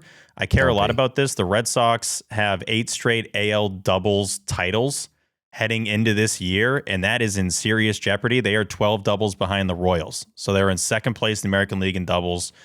We got to figure it out, guys. Use the monster. Let's pull the ball a little bit. If you're a lefty, spray it off The that Royals? thing. Yep, we got to catch the Royals for AL doubles. There's only one way to fix this, Steven. How? You got to trade for Bobby Witt. You got to do it. That would help. You got to do it. That'd be a win-win. Yeah, take him off the Royals and then put him in this lineup. Imagine that press conference. Yeah. Oh, it'd be great. Craig's That's got to be the first question, right? Like this is all about the doubles, isn't it? Yeah. You guys have been leading the league in doubles the last 3 years. Obviously, this is the smartest move that you can make is to acquire Bobby Witt so that they can't hit as many doubles. Now you're going to hit more doubles. Isn't that a little crazy? Well, I fucking really wanted to continue the streak of leading the American fucking league in doubles, bitch. I think it would be. Is that me? No, it's Craig. Is that Bobby Witt Jr.? Oh, Craig. Oh. Okay. It's Craig. I thought it was Witt or me. I was like, what did he do to you? It's Craig at the press conference. I just said that. All right. Well, clearly a lot of people here were confused. I was confused. I wasn't, but now it's Witt. Retroactively, that was Witt. I came to this team to hit doubles. That's crazy. Jesus. But Jerry, isn't that a little nuts? It's been since the 2017 Astros that an AL team has had more doubles than the Sox in a single season. Wait, they've led the league in doubles every year since 2018? Every year since 17. Yeah. Including 17? No, since can mess you up because it's like since that year. It's since 2018 then. Okay, since 28, yeah. But that includes 18, you know? Yeah, so it's since 28, since the start of 2018. There you go. Boom. How would Bobby Witt say this? Since the start of 2018. Since the start of 2018, been leading the league. What does he sound like? I think you're actually nailing it. I actually talked to him. Yeah, he sounds kind of like most dudes. He won the Liberty Bell contest for players. He was the closest. You know what? What I'm not going to give it away. I got a content idea for next year. 2 out of 3. Remind me at the All-Star game next year that I got an idea for you guys. Okay. Oh, I'm sure that'll be right on the tip of your tongue. 12 months from now. I'm going to make a note of it. Yeah. Thank you. We'll be in Wrigley. You're going to say it. Yeah. I think it's a good idea. The Mick man already went 2 out of 3. T went 2 out of 3. Steve went 2 out of 3. Mm-hmm. Bunch of fucking pussies on this show, man. It's fine. You guys don't want to see another winning streak. That's fine. That wasn't fun for you. They lose the first one. Yeah, I guess so. True. Didn't you say you didn't want to hear any of the winning streak bullshit? We're about to start another streak. Awesome. How dare you ask a question at this juncture of the night? An accurate question, too. Don't ask me that. Don't ask me about things I say on this show. Oh, that was crazy, T. Do not ask me that. Have some goddamn couth. Yeah. Don't even. Yeah. Just keep it to yourself, man. Yeah. Yeah, I'm in a dangerous place right now, T. Yes? I just want to apologize for asking you that. Hey, no problem. I forgive you. I forgive you. Clearly went too far. We all knew it. Reflected, and yeah, I was wilding. Oh, boy. All right. I guess A and B, me and T, Zuko and Mikey. Yeah. I think, from what I understand, I'm going to be there again on Saturday. Wow. Sounds like it. Yeah. I guess. I don't know. I don't fucking know. Nobody's a bigger Sox guy. You say that like that's not true. You're going to Fenway twice this weekend. None of us are. Jerry 2 times. If I went 0 times, would I not be the biggest Sox guy? Depends on how many times we all went. I don't think going makes you a bigger Sox guy. I would say Mikey would be the biggest Sox guy. Yeah, Mikey lives I like there. that. Steve's there all the time too. I'm there a lot. Stevie Sox. Mm-hmm. There's only 2 people on this show that have Red Sox tattoos. Where's that commitment at, T? T, how many times have you been to Fenway this year? Ooh. Probably like 3.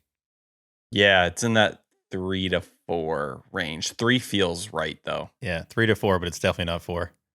Probably not. Mm-hmm. Listen, I don't want to be exact. It's in that like 3 to 8, but I'd lean 3. 3 to 3.9. I'm gonna get to 10. You're not, yeah, but it's okay. Way.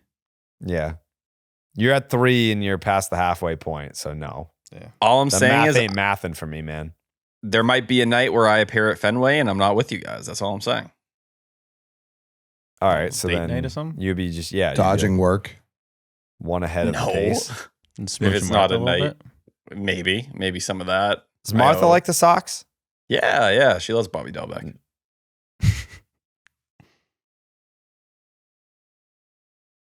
Is that She why likes you the hate him so attractive much? players. That's why you hate him so much. No. That makes a lot of sense now. This is all right. It wasn't one of those kind of things. His play disturbed It feels me like enough. it's like one of those kind of things. Yeah. Well, she just doesn't understand that he wasn't very good at baseball, and that was a hard thing for her to put two and two together. Yeah. Okay. She hated Tristan Casas, though. That bothered me quite a bit. That's probably why you have to defend him so much. It's not my fault she has bad taste. T's just in Tristan Casas's DMs that Tristan never even opens or answers. You wouldn't believe how much I had to defend you at dinner tonight. You wouldn't believe the stuff Martha was saying. I had your back though, man. I love you. To the end of time. Yeah. I ride with my guys. Yeah. Anyways, redsox.com/section 10 for the section night tickets with the jersey giveaway. It's September 8th. We would love to have you guys there. Very excited. And also, I mean, not to get ahead of ourselves here, but I'm really licking my lips at the idea of doing the House of Blues again. Like that was the fucking coolest night ever. And for everyone that felt FOMO not getting the chance to be there, if the Sox get back to the playoffs, man, you're going to have to be there. And if you were there, I don't know anyone that didn't have the fucking time of their lives being there. So people still bring it up. You're going to have to compete with the people that were there last year and then all the FOMO people. And yeah, I want to bang that place out again for a playoff game and hopefully several. Like we should get those conversations. I'm going to, you know what? I'm going to have a conversation tomorrow with them just to put it on their radar.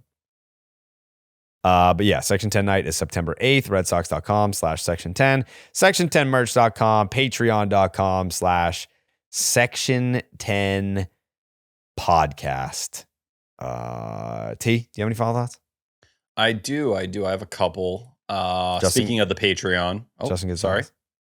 Yep. I was actually going to leave that for others on this podcast. Because I think others have a very good take on it. On the Patreon, I did drop a new article yesterday just touching on the MLB draft and really the three. What time? Did it drop? Yeah. Like midnight? 11:30? It was definitely during JTN. I was throwing it in the chat. Yeah. But yeah, very late night writing. It's a longer piece, but it kind of really focuses on those three prep bats, why it's very different from the last couple of years. But if you're learning to get an idea of what the Red Sox farm system is going to look like in the coming years, I do think it's a pretty solid piece and place to start. And when we're talking about a lot of these new names and the guys the Red Sox did pick, Baseball America updated their top 30 for the Red Sox system. And we have 4 new entries from this draft alone. Jake Schaffner, who was their first round pick, is now number 9.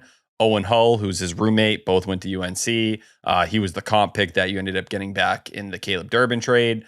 He's number 10 in the system. Beyond that, Jace Matazinski, who's had his basketball highlights going all over Red Sox Twitter the last week or so, which are pretty cool. He's at number 14. And then Martin Schiller, I've heard a couple different pronunciations so far. By the way, I believe all 4 were at Fenway today. Along with Caleb Lefevre. But Sheelar, the big thing about him, it's the biggest bonus ever handed out to someone picked in the 9th round. My last thing I have on the Red Sox system as a whole, we had a pretty big promotion. Sadbil Delzine, who I've talked about on here and has been one of the gems in the system. The FCL season was wrapping up. I believe it's tomorrow. He's now moving up to Salem, so he's getting his first taste of affiliated ball. And I'll throw the ball to Coley Mick on what was going down today in Greenville. I got nothing. Over to you, Jerry. Bang. No, Justin Gonzalez got into a fight with, what was it, Hudson Valley? No. Some dweeb catcher tried to fight Justin Gonzalez because he hit a home run. And the thing about Justin Gonzalez is typically when you watch a Justin Gonzalez home run, it will sail 500 feet and then the camera will cut back and he'll still like be in the batter's box, like hasn't even considered running it. This time they cut and he was like near second base. Like he was like basically sprinting for him around the bases. Then usually when he gets to third, he comes to a complete stop.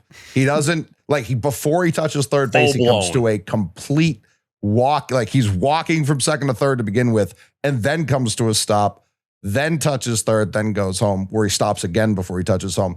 This time he just ran the bases. So I don't know if something else happened earlier in the game, but if that's what set that team off, he immediately tried to murder this catcher in front of a lot of witnesses. And he was completely right to do so. Like, if you want to see a pimp job, I got him. That was not one of them by any means. Grow up.